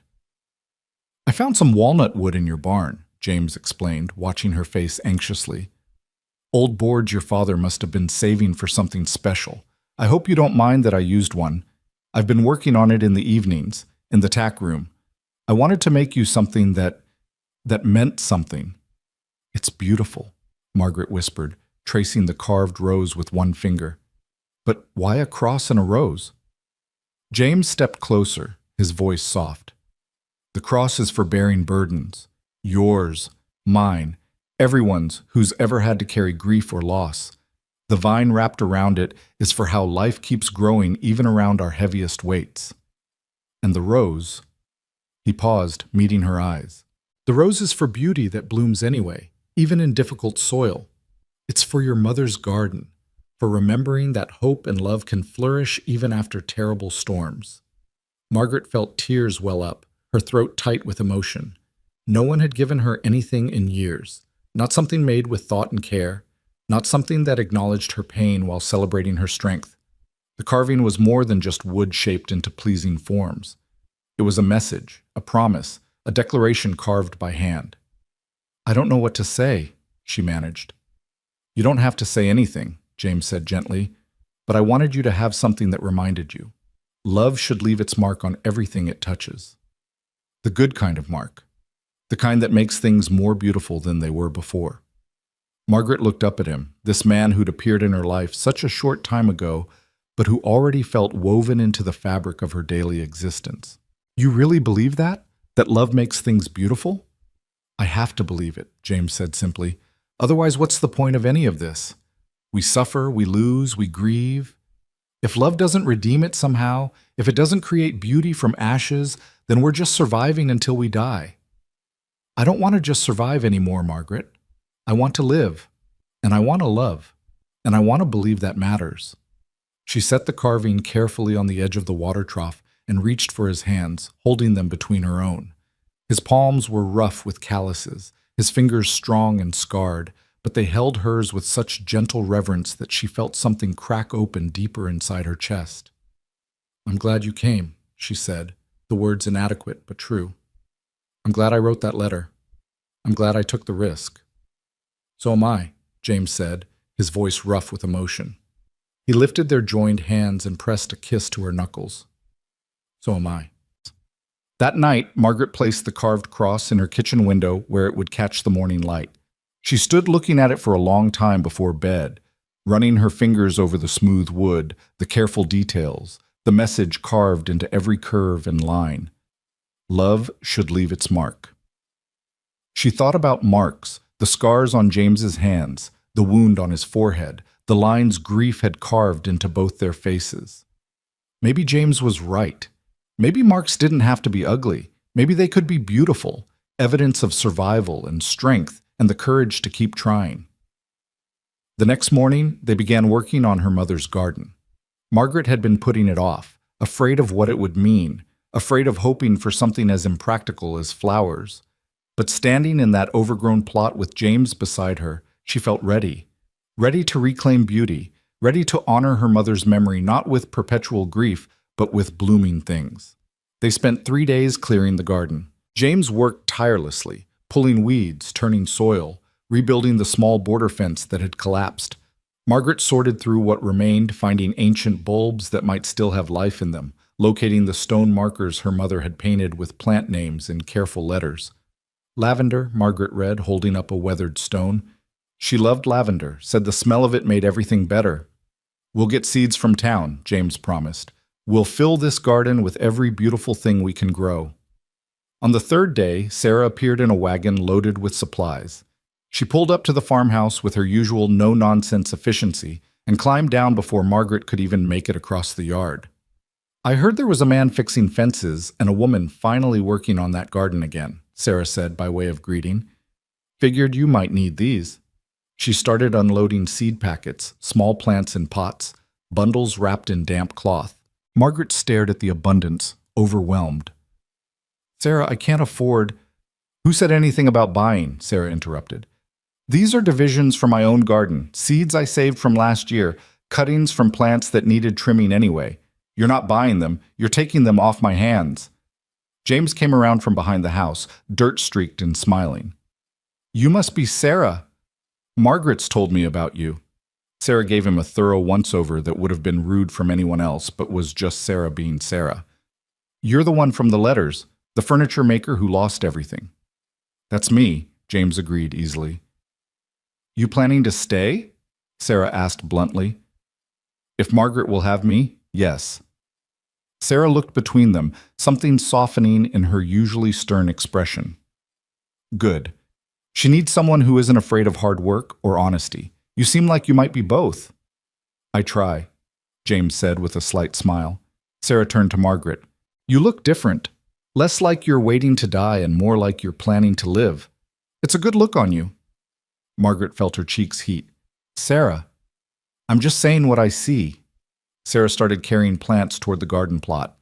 Now come help me unload before these poor things wilt in this heat. And show me what you've done with your mother's garden. I helped her plant the original, back when you were just a girl. They spent the afternoon planting together, Margaret, James, and Sarah, transforming the cleared plot back into something that held promise. Sarah knew exactly where everything should go, remembering the garden's original layout with perfect clarity. Under her direction, they planted lavender and roses, hollyhocks and daisies, herbs both practical and pretty. Your mother had a gift, Sarah said as they worked. She could make anything grow. Said it was about talking to the plants, but I think it was really about believing in them, believing they wanted to bloom as much as she wanted them to. I don't have her gift, Margaret said quietly. Maybe not, Sarah agreed. But you have something else. Strength, stubbornness, the will to keep going even when everything seems determined to break you. That's worth more than a green thumb. By evening, the garden was planted. It didn't look like much yet. Small green things in dark soil, more promise than reality. But standing back and looking at it, Margaret felt something swell in her chest. Hope, she realized. The dangerous, beautiful feeling of hope. Sarah left as the sun was setting, refusing Margaret's invitation to stay for dinner with her usual brusque efficiency. Duncan will be wondering where I've gotten to, but I'll be back in a few weeks to see how everything's growing, both the garden and whatever's happening between you two. After she left, Margaret and James stood looking at the new garden in the fading light. Thank you, Margaret said, for understanding why it mattered. Everything that matters to you matters to me, James replied simply.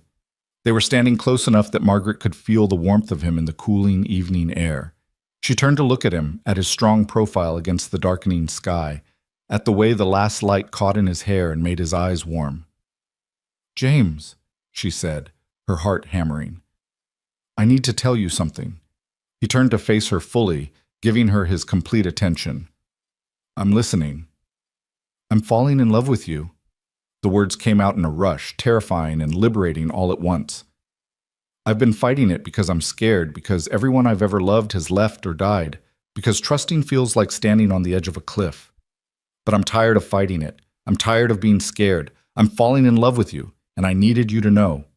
James's face transformed, joy breaking across his features like sunrise. He reached for her hands, gripping them tightly. "Margaret, I'm not finished," she interrupted, needing to get it all out before courage failed her. "I can't promise I won't be difficult sometimes. I can't promise I won't panic or pull away when things get too real. I've been alone for so long that I don't remember how to be part of something.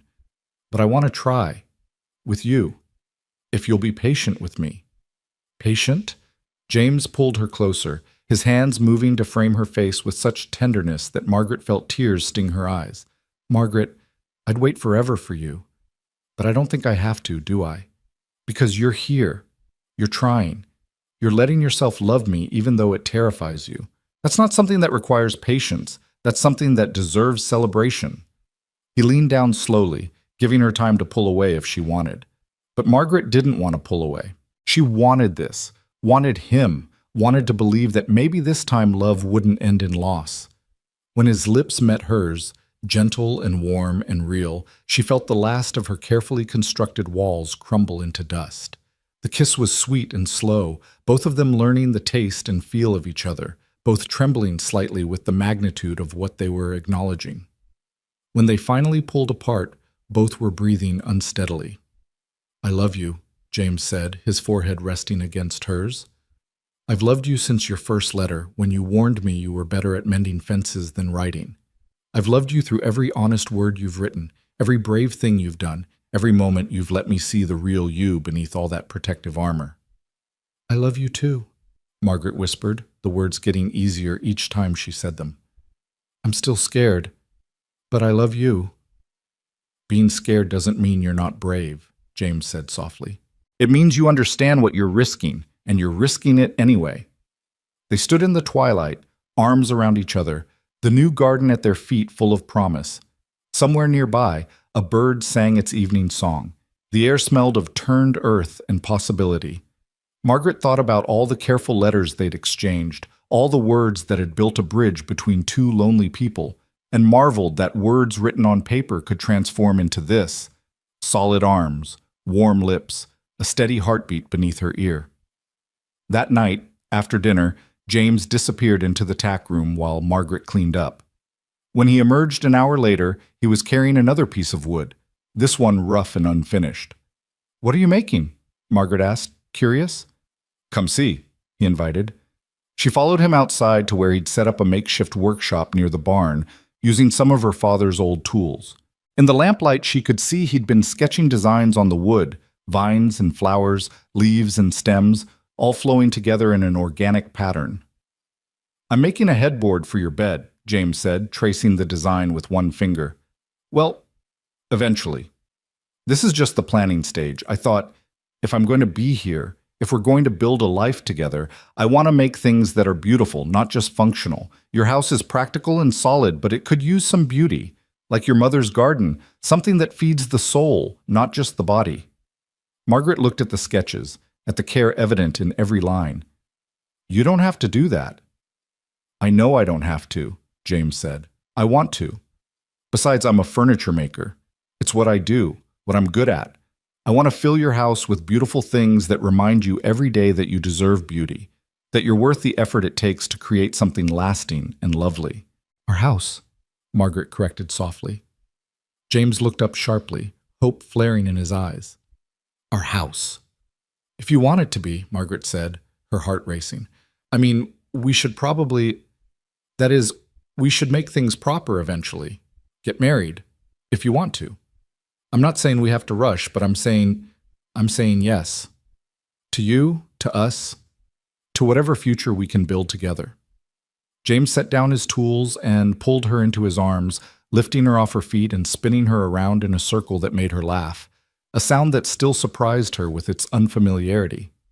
When he set her down, he was grinning widely. "Yes," he said. "Yes to all of it. To making this our house, to getting married, to building a future together. Yes."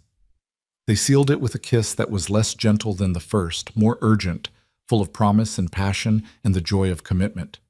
When they finally pulled apart, both were flushed and breathing hard. "We should probably tell people," Margaret said, trying to catch her breath. "Make it official. I don't want anyone thinking that things aren't proper." "We'll go to town tomorrow," James agreed. "Tell Sarah first. She deserves to know before the rest of Creek Bend starts gossiping. Then we'll talk to the pastor about a wedding." "A simple one," Margaret said quickly. "Nothing fancy, just honest." "Honest is perfect," James said. "Honest is all I want." They worked on the headboard together that evening, Margaret holding the wood while James sketched and explained his vision. He wanted to incorporate elements from the carved cross, the vine, the roses, symbols of growth and beauty emerging from difficulty. He wanted it to be something they could look at for years to come and remember this time, when they chose each other, when they decided to build something beautiful from the ashes of their separate losses. As they worked, they talked about the future in concrete terms for the first time. James had been thinking about starting his carpentry business again, taking commissions from people in Creek Bend and the surrounding farms. Margaret's farm could be supplemented with his income, and his work could be supported by the farm's resources. They could build something sustainable together, a life that balanced beauty and practicality, creation and cultivation. "We'll need to expand the barn," James mused. "I'll need workspace for larger furniture pieces. And we should think about adding a room to the house eventually. A proper workshop attached to the barn wouldn't work for delicate pieces in winter." "One step at a time," Margaret said, but she was smiling. It felt good to plan, to think about a future that held more than mere survival. "First we get married, then we figure out the rest." "Fair enough," James agreed. "But I'm already thinking about what I'll build next after the headboard. A proper table, maybe, big enough for a family, and chairs that don't wobble, and a cradle." He paused, looking at her carefully. "If you want children, if that's something you'd want." Margaret's breath caught. She hadn't let herself think about children in years, not since Thomas died and took that dream with him. But now, looking at James in the lamplight, imagining tiny faces that might have his eyes or her stubbornness, she felt that dangerous hope flare again. "I'd want that," she said quietly. "Someday, when we're ready." "Someday," James echoed, smiling. "I like the sound of someday." They stayed up late working and talking, and when they finally said goodnight, James heading to the tack room, Margaret to her small bedroom, the separation felt wrong somehow. But they'd agreed to do things properly, to wait until after the wedding, and so they maintained the respectful distance even as it became increasingly difficult. The next morning, they rode into town together, Margaret in her better dress, James in his cleaned and pressed shirt. Creek Bend noticed their arrival immediately, of course. The town was too small for anything to go unnoticed. Margaret felt the weight of watching eyes as they tied up steadfast outside Chen's restaurant. But with James beside her, the usual anxiety of being the subject of gossip felt muted. Sarah took one look at them and smiled, a rare and genuine expression that transformed her usually stern face. "Well, it's about time." "We're getting married," Margaret announced, feeling both brave and terrified. "We wanted you to know first." "Of course you are," Sarah said matter-of-factly. Anyone with eyes could see that was coming. "When?" "Soon," James said. "We were going to talk to Pastor Williams today." Sarah nodded approvingly. "Good. Don't give the town too much time to gossip about the timing. Quick engagement is better than a long one when people are looking for scandal where there isn't any." She disappeared into the back and returned with a small wrapped package. "This is for you, wedding present." Margaret unwrapped it to find a beautiful set of embroidered pillowcases, clearly Sarah's work, though she'd never mentioned being skilled with a needle. The embroidery showed intertwined vines with small flowers, remarkably similar to James's carved designs. "Sarah, these are beautiful. When did you make them?" "Started them the day you came in here looking like death, and I gave you that newspaper," Sarah admitted. I had a feeling you'd find your way to someone eventually. Glad it was him. She turned to James. You hurt her, and I'll put things in your food that'll make you regret it for weeks. Understood? Understood, James said solemnly, though his eyes sparkled with humor. But you don't need to worry. I plan to spend the rest of my life making her happy. See that you do, Sarah said, then shooed them toward the door. Go talk to the pastor, then come back for lunch. On the house. Consider it an engagement celebration. Pastor Williams was more than happy to perform the ceremony, though he looked slightly scandalized at how quickly they wanted it done. Are you sure you don't want more time to prepare? Weddings usually require— We're sure, Margaret said firmly. We've already waited long enough. The pastor studied them both, then nodded slowly. I can see you're both of age and sound mind, and Lord knows this town could use some good news. How about Saturday? That gives us 4 days to prepare, post the bands, and make sure everything's proper. Saturday is perfect, James agreed. They spent the rest of the week in a flurry of preparation. Word spread through Creek Bend with typical efficiency, and despite Margaret's preference for simple and private, neighbors began appearing at the farm with offerings.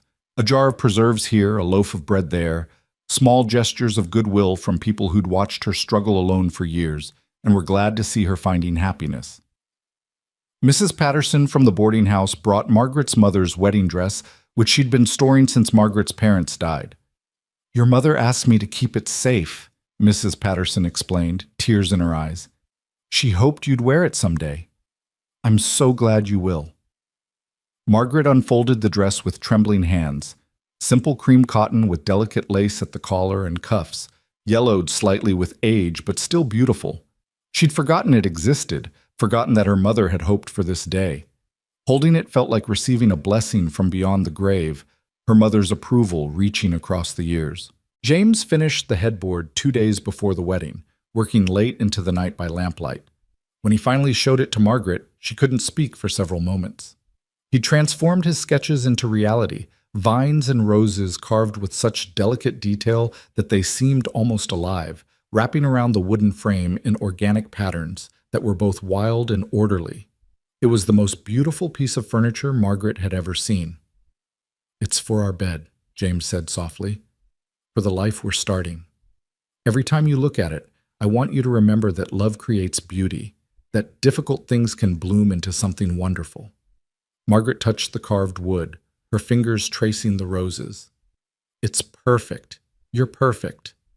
I'm not, James said, wrapping his arms around her from behind. But I'll spend every day trying to be worthy of you. The night before the wedding, Sarah appeared at the farm again, this time with Duncan in tow. The big Scotsman carried a crate that proved to contain a wedding cake, small but beautifully decorated with cream frosting and fresh flowers. You didn't have to do this, Margaret protested, though she was deeply touched. Of course we didn't have to, Sarah said. We wanted to. You're our friend, Margaret. Let people care about you for once. That night, after Sarah and Duncan left, Margaret stood in her small bedroom looking at her mother's dress hanging on the wardrobe door. Tomorrow, she'd put it on. Tomorrow, she'd marry James. Tomorrow, her life would change forever. She wasn't scared anymore. Or rather, she was scared, but the fear was mixed with so much joy and hope and anticipation that it felt more like excitement than terror. She thought about her parents, about Thomas, about all the loss and grief that had shaped her. She thought about James and his quiet strength, his honest heart, his willingness to stand in storms and carve beauty from simple wood. Tomorrow, she thought, tomorrow we start building something that lasts. In the barn, James was thinking similar thoughts as he lay in the tack room for the last time. Tomorrow night, he'd sleep in the house, in Margaret's bed with the headboard he'd made, with his wife beside him. Wife. The word felt sacred and terrifying and right all at once. He thought about Mary, about the love he'd had and lost, about the fire that had freed him to hope again. He hoped Mary would be happy for him, would understand that loving Margaret didn't diminish what they'd had. It just meant his heart had healed enough to try again. He fell asleep thinking about Margaret's smile, about the way she'd looked in the lamplight as she traced his carved roses, about the life they were about to build together from honesty and hope and the brave decision to love, despite knowing how much loss could hurt. Tomorrow, he thought, Tomorrow, we begin. Saturday morning dawned clear and golden, the kind of perfect Montana day that felt like a gift. Margaret woke early, her heart already racing with a mixture of nerves and anticipation that made sleep impossible. She lay in bed for a few moments, listening to the familiar sounds of the farm waking up, birds singing, the goats bleating softly, the distant sound of James already moving around in the barn tending to the morning chores. Today she was getting married. She rose and dressed in her work clothes, knowing she'd have hours of preparation before the ceremony. Sarah had promised to arrive early to help, and Mrs. Patterson would come to do her hair. But first the animals needed feeding, and the house needed readying. Some things didn't change, even on your wedding day. She found James by the chicken coop, scattering feed while the hens clucked around his feet. He looked up at her approach, his face breaking into that smile that still had the power to make her breath catch. "Morning?" he said. "How'd you sleep?" "Barely," Margaret admitted. "You?" "Same." He finished with the chickens and came to stand beside her, close but not touching, both of them aware that this was their last morning as unmarried people, that something significant was about to shift. "Are you nervous?" "Terrified," Margaret said honestly, "but in a good way, mostly. Are you?" "Completely," James said, reaching for her hand. "But I've never been more certain of anything in my life. You're what I want, Margaret, today and every day after." She squeezed his hand, drawing strength from his certainty. "Then let's do this. Let's get married and scandalize the whole town with how fast we're moving and how little we care what anyone thinks." James laughed, the sound warm and free. "That's my girl." They finished the morning chores together, moving in the synchronized rhythm they'd developed over the past weeks. Margaret marveled at how natural it had become, having someone working beside her, anticipating her needs, supporting without smothering. This was what partnership looked like, she realized.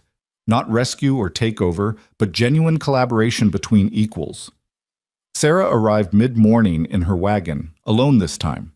She'd brought flowers from her own garden, late summer blooms in shades of cream and pale yellow and soft pink, along with what looked like half the contents of her kitchen. "Duncan's setting up chairs at the church," Sarah explained as she unloaded. "And before you protest about chairs, hush. People are coming whether you want them to or not. Might as well let them sit down." "People?" Margaret felt a flutter of panic.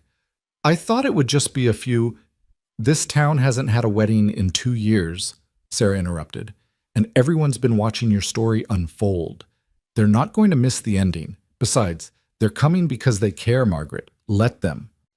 Margaret looked at James helplessly, and he just shrugged, smiling. "She's right. We might as well embrace it." The morning passed in a blur of activity. Sarah took over the kitchen, creating a wedding feast from the supplies she'd brought, supplemented by what Margaret had on hand. Mrs. Patterson arrived with curling papers and pins, clucking over Margaret's hair like a mother hen.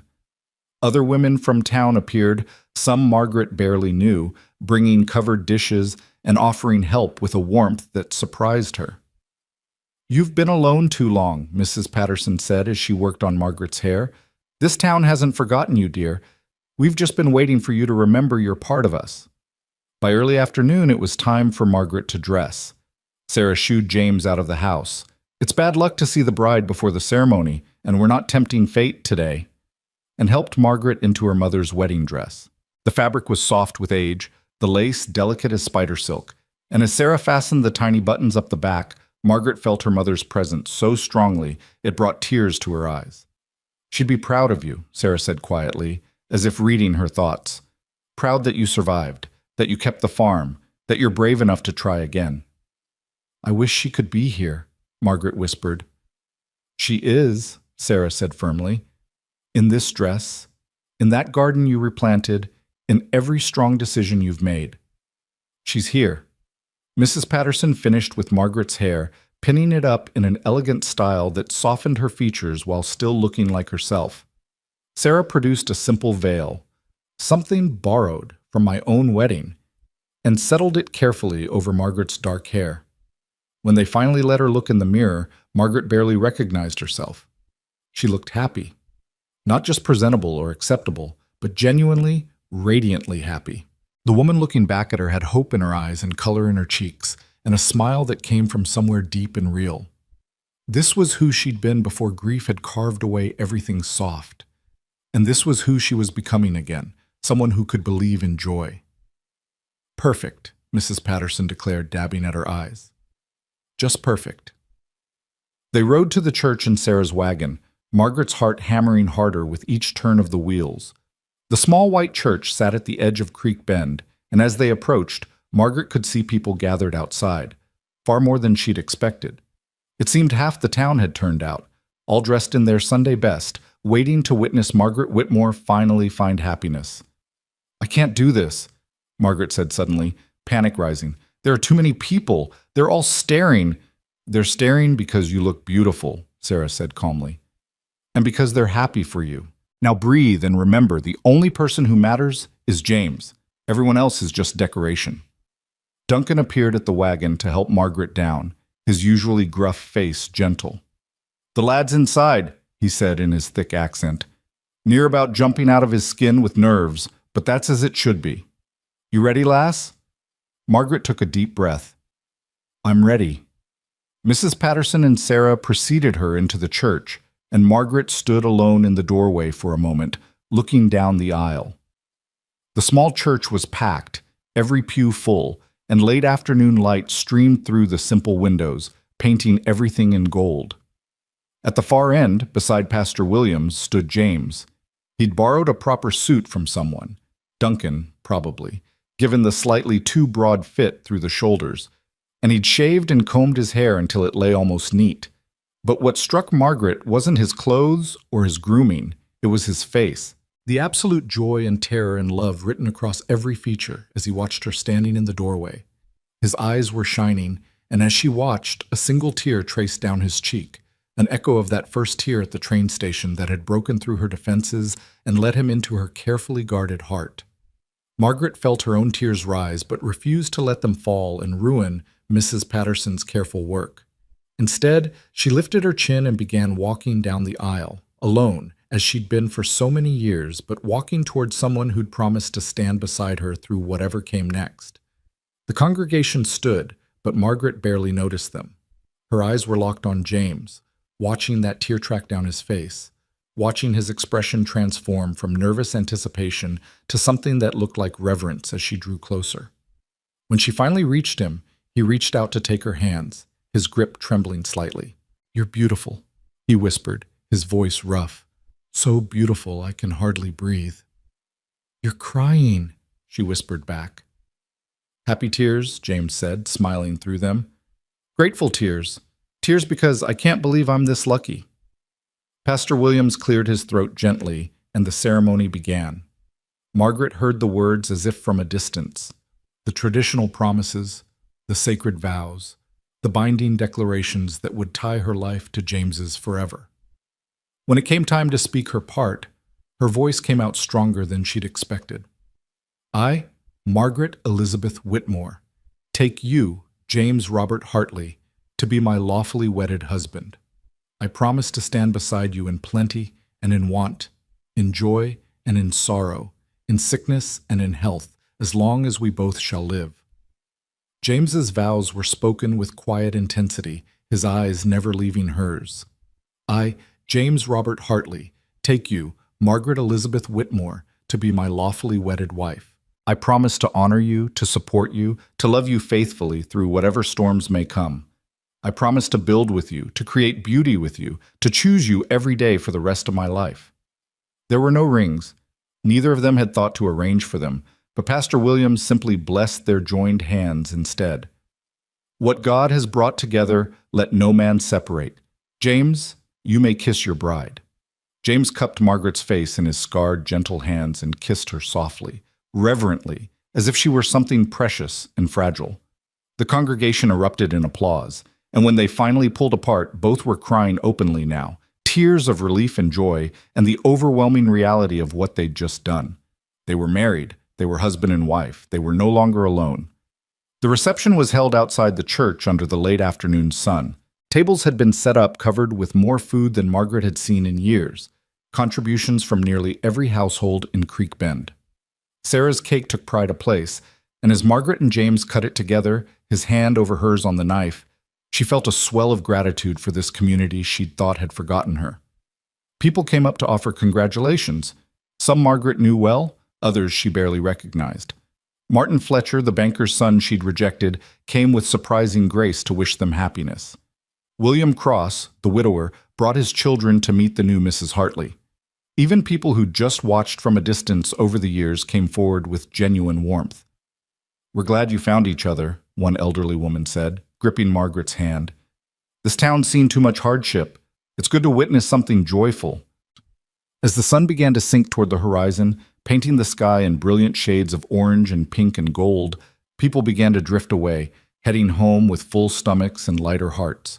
Sarah and Duncan were among the last to leave, Sarah pulling Margaret into a fierce hug that communicated more than words could.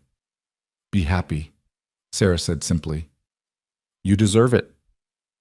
Finally, as twilight deepened into true evening, Margaret and James found themselves alone, standing beside the wagon that would take them home. Home. The word had new meaning now, not just a place Margaret survived, but a place she'd share with someone who chose to be there. The ride back to the farm was quiet, both of them processing the enormousness of the day. James drove with one hand, his other arm around Margaret's shoulders, keeping her close. She leaned into his warmth, feeling the solid reality of him, still hardly believing this was real, that she was married, that she'd taken the terrifying leap of trusting someone again. When they arrived at the farm, the buildings looked different in the moonlight, softer somehow, more welcoming. James pulled up beside the house and helped Margaret down, then swept her up into his arms before she could protest. "Tradition," he said, grinning at her startled expression. "I'm carrying my bride over the threshold." James Hartley, I am not some delicate, but he was already moving, carrying her with surprising ease up the porch steps and through the door into their home. He set her down gently in the kitchen, and they stood in the darkness for a moment, just breathing, just being. "Mrs. Hartley," James said softly, testing out the name. "Mr. Hartley," Margaret replied, a smile in her voice. James lit a lamp, and warm light filled the kitchen, the same kitchen where they'd danced during a storm, where they'd shared countless meals, where they'd learned to move around each other. But tonight it felt transformed, sanctified by the vows they'd spoken. "Are you hungry?" Margaret asked, suddenly unsure what happened next, how you navigated this transition from separate lives to joined ones. "Not for food," James said, moving closer. "But I am nervous." Which is ridiculous, I know. We're married. We've declared our intentions in front of God and half of Creek Bend, but still, I'm nervous. "So am I," Margaret admitted. I've never... She felt her cheeks heat. James took her hands gently. "Neither have I. Not really. Mary and I were both so young and innocent, and that was 10 years ago." He paused, seeming to choose his words carefully. "I think we take it slow. I think we're honest with each other. I think we remember that we have the rest of our lives to figure this out, so there's no rush to get everything right tonight." Margaret felt some of the tension ease from her shoulders. "Slow sounds good. Honest sounds better." They prepared for bed with nervous care, Margaret changing in her bedroom, their bedroom now, while James changed in the washroom. When she emerged in her nightgown with her hair down, she found James standing by the bed they'd share, looking at the headboard he'd carved with such care. "It looks right here," he said quietly. "Complete." Margaret moved to stand beside him, studying the carved roses and vines in the lamplight. "It's beautiful. Everything you make is beautiful." "Not as beautiful as you," James said, turning to face her. "Margaret, I know this is all new and strange, but I want you to know there's no pressure, no expectations beyond what you're comfortable with. I'm not in a hurry. I'm just grateful. Grateful to be here. Grateful to be your husband. Grateful that you trusted me enough to take this chance." Margaret reached up to touch his face, her fingers tracing the line of the scar on his jaw, then moving up to the still healing mark on his forehead from the storm. "You keep saying you're grateful, but I'm the one who's been given a second chance at happiness. You came into my life when I'd convinced myself I didn't need anyone, and you showed me I was wrong. You showed me that being strong doesn't mean being alone." She kissed him then, soft at first and then deeper, letting herself feel the full force of her love for this man who'd traveled hundreds of miles on the strength of letters and hope. James responded with gentle intensity, his arms coming around her, holding her close but never constraining, always giving her room to retreat if she needed it. But Margaret didn't want to retreat. She wanted this, wanted him, wanted to claim the life they'd promised each other. They moved together toward the bed, nervous and eager and tender, learning each other's rhythms, discovering what brought pleasure and comfort and joy. It was awkward sometimes, unfamiliar bodies finding their way, but it was also beautiful in its honesty, in the way they could laugh at their own uncertainty and trust each other enough to be vulnerable. Afterward, they lay tangled together in the bed beneath the carved headboard, the lamp burning low, their breathing gradually slowing. Margaret felt James's fingers tracing lazy patterns on her shoulder, and she'd never felt so content, so complete. "I love you," she whispered into the darkness. "I love you too," James replied. "Thank you for saying yes, to the letters, to the risk, to me." "Thank you for being brave enough to ask," Margaret said. They fell asleep like that, wrapped in each other, and for the first time in years, Margaret slept deeply and dreamlessly, anchored by the warmth of another person, by the steady rise and fall of James's breathing, by the knowledge that she was no longer alone. The days that followed their wedding settled into a new rhythm, one that felt both strange and right. James moved his belongings from the tack room into the house, filling spaces that had been empty for too long. His clothes hung beside hers. His shaving kit appeared by the washroom mirror. His carved wooden cross sat in the kitchen window, catching morning light. He set up his workshop in the barn, using her father's old tools supplemented with a few he ordered from Creek Bend. Word of his skill spread quickly, and soon he had commissions, a table for the Pattersons, chairs for the general store, a cradle for a young couple expecting their first child. The money he brought in wasn't much at first, but it was steady, and combined with what the farm produced, they had enough. More than enough, actually. They had sufficiency and hope and each other. Margaret's garden grew as summer faded into fall. The plants Sarah had brought flourished under Margaret's careful tending, and soon the plot was filled with green growing things that promised flowers next spring. Margaret found herself visiting it every day, pulling weeds, watering, talking to the plants the way her mother had. James would often join her in the evenings, and they'd sit beside the garden discussing their day, making plans, dreaming about the future. "I think we should expand the wheat fields next year," Margaret said one evening as they sat watching the sunset paint the sky. "With both of us working, we could manage another 10 acres. And I was thinking we could add that room onto the house," James added. "A proper parlor where I could display some of my better pieces. We could use it to meet with commission clients without having them traipse through our bedroom." "Our bedroom," Margaret repeated, still finding pleasure in the possessive. "I like the sound of that." James pulled her closer. "So do I. I like the sound of all of it. Our house, our farm, our life, our future." As autumn deepened, they worked together to prepare for winter. James repaired the barn roof and reinforced the walls. Margaret preserved vegetables from the garden and what she could trade for in town. They cut and stacked firewood, enough to see them through the coldest months. Everything they did together, and the work felt lighter for being shared. In October, Margaret realized her monthly cycle hadn't come. She waited another week before mentioning it to James, afraid to hope, afraid to be disappointed. But when she finally told him, his face lit up with such joy that she felt her own hope surge in response. "Are you sure?" he asked, his hand moving instinctively to rest on her still flat belly. "Not certain yet," Margaret admitted. "It's early, but I think maybe." James pulled her into his arms, holding her with exquisite gentleness. "A baby, our baby. Margaret, I can hardly believe it. It might not. It's early. Anything could happen." Margaret felt the familiar fear rising, the fear of hoping for something only to have it taken away. "But it might," James countered. "And until we know otherwise, I'm going to choose to be happy about the possibility. We can be cautiously hopeful together." Cautiously hopeful became their motto as autumn progressed. Margaret felt the subtle changes in her body, the tenderness, the fatigue, the way certain smells suddenly made her queasy. James treated her like she was made of spun glass, taking over the heavier chores, insisting she rest more. Margaret protested at first, but secretly she loved being cared for, loved having someone who noticed when she was tired, who brought her tea without being asked, who rubbed her feet in the evenings while they talked about baby names and nursery arrangements. By November, there was no doubt. Margaret was definitely pregnant, her belly just beginning to round slightly. Sarah came out to the farm with herbs and advice, her usually stern face soft with pleasure. "You'll do fine," Sarah assured her. "You're strong, and you've got James to take care of you. Just take it easy, eat well, and don't do anything foolish." "Define foolish," Margaret said, and Sarah laughed. "Knowing you? Probably half of what you do on a normal day. But seriously, Margaret, let James help. Let people help. You don't have to do everything yourself anymore." It was still a lesson Margaret was learning, the art of accepting help, of being part of a partnership rather than struggling alone.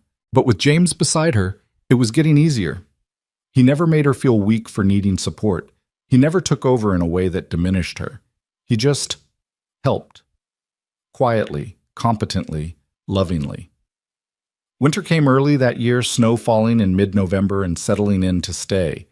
But the farm was ready. The animals were secure in the reinforced barn. The house was weather-tight and warm. The cupboards were stocked, and Margaret and James faced their first winter together with confidence born of preparation and partnership.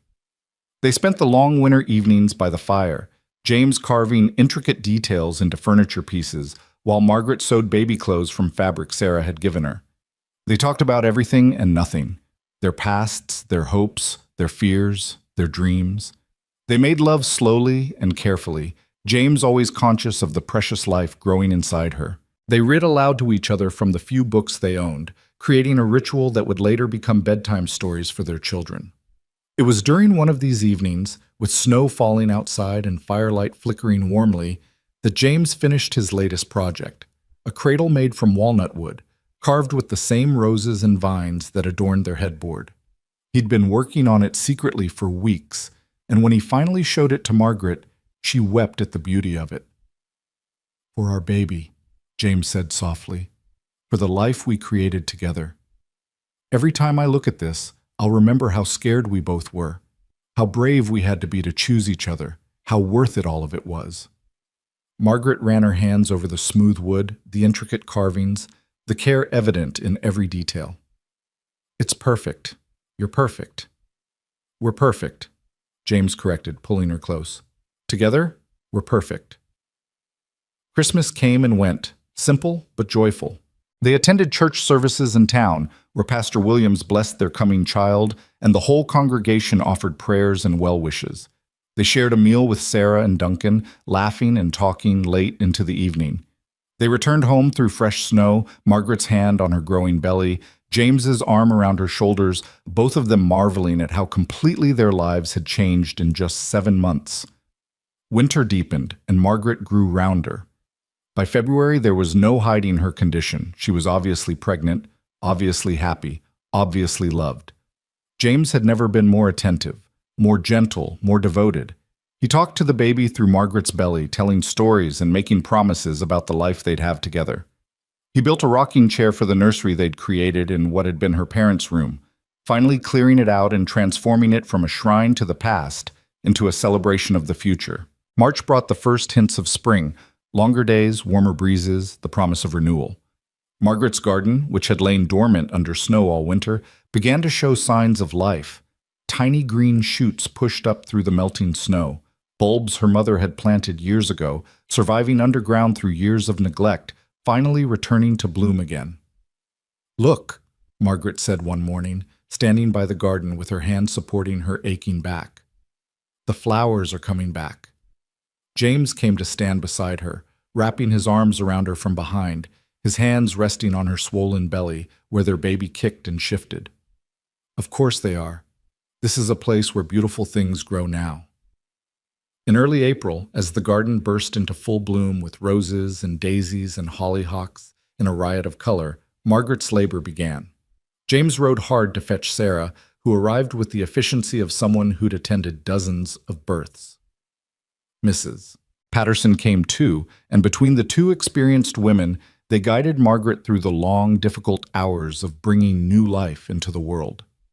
James stayed by her side the entire time, holding her hand, wiping her forehead, whispering encouragement when she was sure she couldn't go on. And when their daughter finally entered the world with a fierce, healthy cry, James wept openly, just as he had at the train station, at their wedding, at every moment when his heart felt too full to contain. "A girl," Sarah announced, wrapping the baby in soft blankets, perfect and healthy and strong like her mother. Margaret held her daughter for the first time, looking down at the tiny red face, the shock of dark hair, the eyes that would eventually be blue like James's. She felt love surge through her so powerfully it was almost painful, protective, fierce, all-consuming love for this tiny person they'd created. "Hello, little one," she whispered. "Welcome to the world." James sat beside them on the bed, his arm around Margaret, his finger caught in their daughter's tiny fist. "She's beautiful. She's perfect. You're perfect." He looked at Margaret with such love that she felt tears slip down her cheeks. "Thank you for this. Thank you for her. Thank you for giving me a family again." They named her Rose Elizabeth Hartley. Rose for the flowers that had brought beauty back into their lives. Elizabeth for Margaret's mother who'd taught her that beauty mattered. She was baptized in May beneath the oak tree in their yard, with Sarah and Duncan standing as godparents, with half of Creek Bend in attendance, with spring flowers blooming in abundance all around them. The years that followed were full of the ordinary magic of family life. Rose grew strong and curious, with her father's steady nature and her mother's stubborn strength. 2 years later, a son arrived, Thomas James Hartley, named for both the man Margaret had lost and the man who'd helped her heal. And 3 years after that, another daughter, Sarah Margaret Hartley, named for the friend who'd set everything in motion with a newspaper and some timely advice. The farm prospered under James and Margaret's joint stewardship. The fields expanded. The barn was enlarged to accommodate James's growing carpentry business.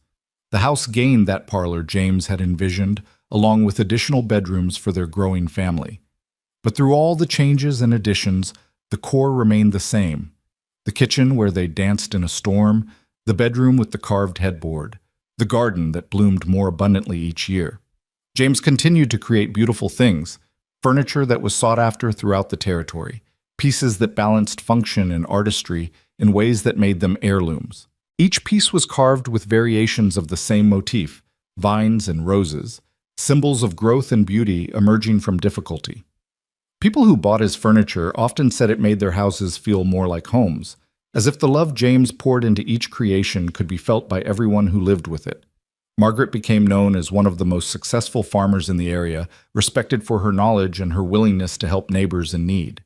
She taught her daughters to garden and her son to respect the land. She never forgot the lessons she'd learned during her years of struggle, the value of self-sufficiency, the importance of planning ahead, the strength that came from surviving hardship. But she balanced those lessons with the joy she'd learned from James, that beauty mattered, that hope was worth the risk, that love was the purpose of it all. On their 10th anniversary, they sat together on the porch as the sun set, watching their children play in the yard. Rose was 12 now, tall and serious, helping her younger siblings with patient care. Thomas was 8, adventurous and kind, always building things with scraps from his father's workshop. Sarah was 5, a wild and joyful child who talked to the flowers in the garden just as her grandmother had. "Can you believe it's been 10 years?" Margaret asked, leaning into James's side. "Some days it feels like yesterday," James said, his arm around her shoulders. "Other days it feels like we've always been together." Margaret looked out at the farm, the expanded fields, the sturdy buildings, the blooming garden. She looked at their children, healthy and happy and loved. She looked at James, his hair now showing threads of silver, his face lined with age but still kind, still strong, still hers. "Thank you," she said quietly, "for that first letter, for coming to Montana, for being brave enough to love me when I was too scared to love you back." "Thank you for answering," James replied, "for taking the risk, for building this life with me." He pulled her closer, pressing a kiss to her temple. "Best decision I ever made, getting on that train." "Best decision I ever made, meeting you at the station," Margaret agreed. They sat in comfortable silence as the sky turned from gold to pink to purple, as the stars began to emerge one by one.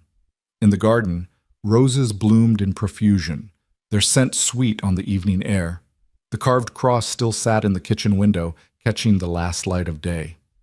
The cradle James had made for Rose now held their newest addition, another son, born just 6 months earlier, named Daniel for James's father.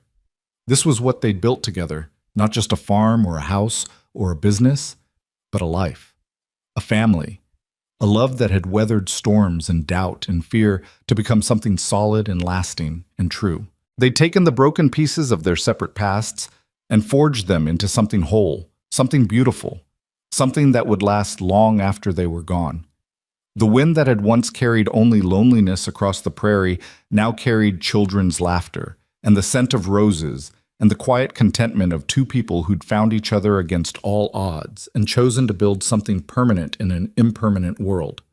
Margaret thought about that day at the train station, about James's tear that had broken through her defenses, about the single decision to say yes that had changed everything.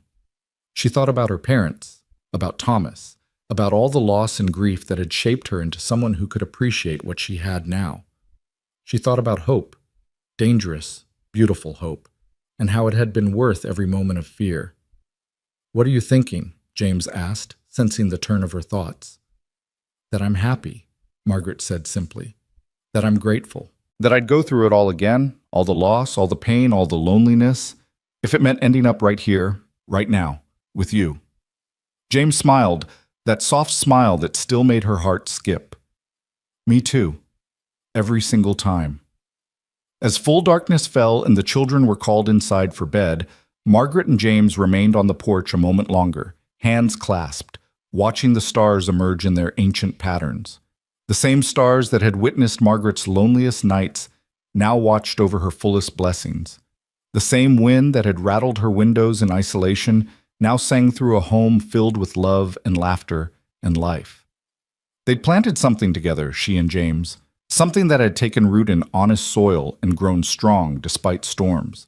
And like the roses in her mother's garden, like the carved wood that held their story, like the love they'd built from letters and hope and impossible courage, it would continue to grow and bloom and flourish for years to come. Love once planted never stopped growing.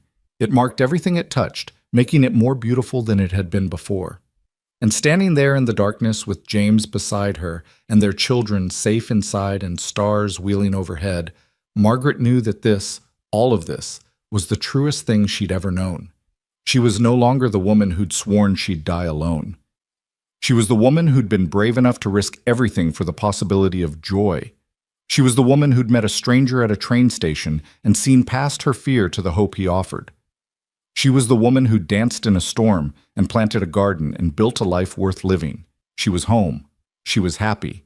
She was loved. And that, in the end, was everything, was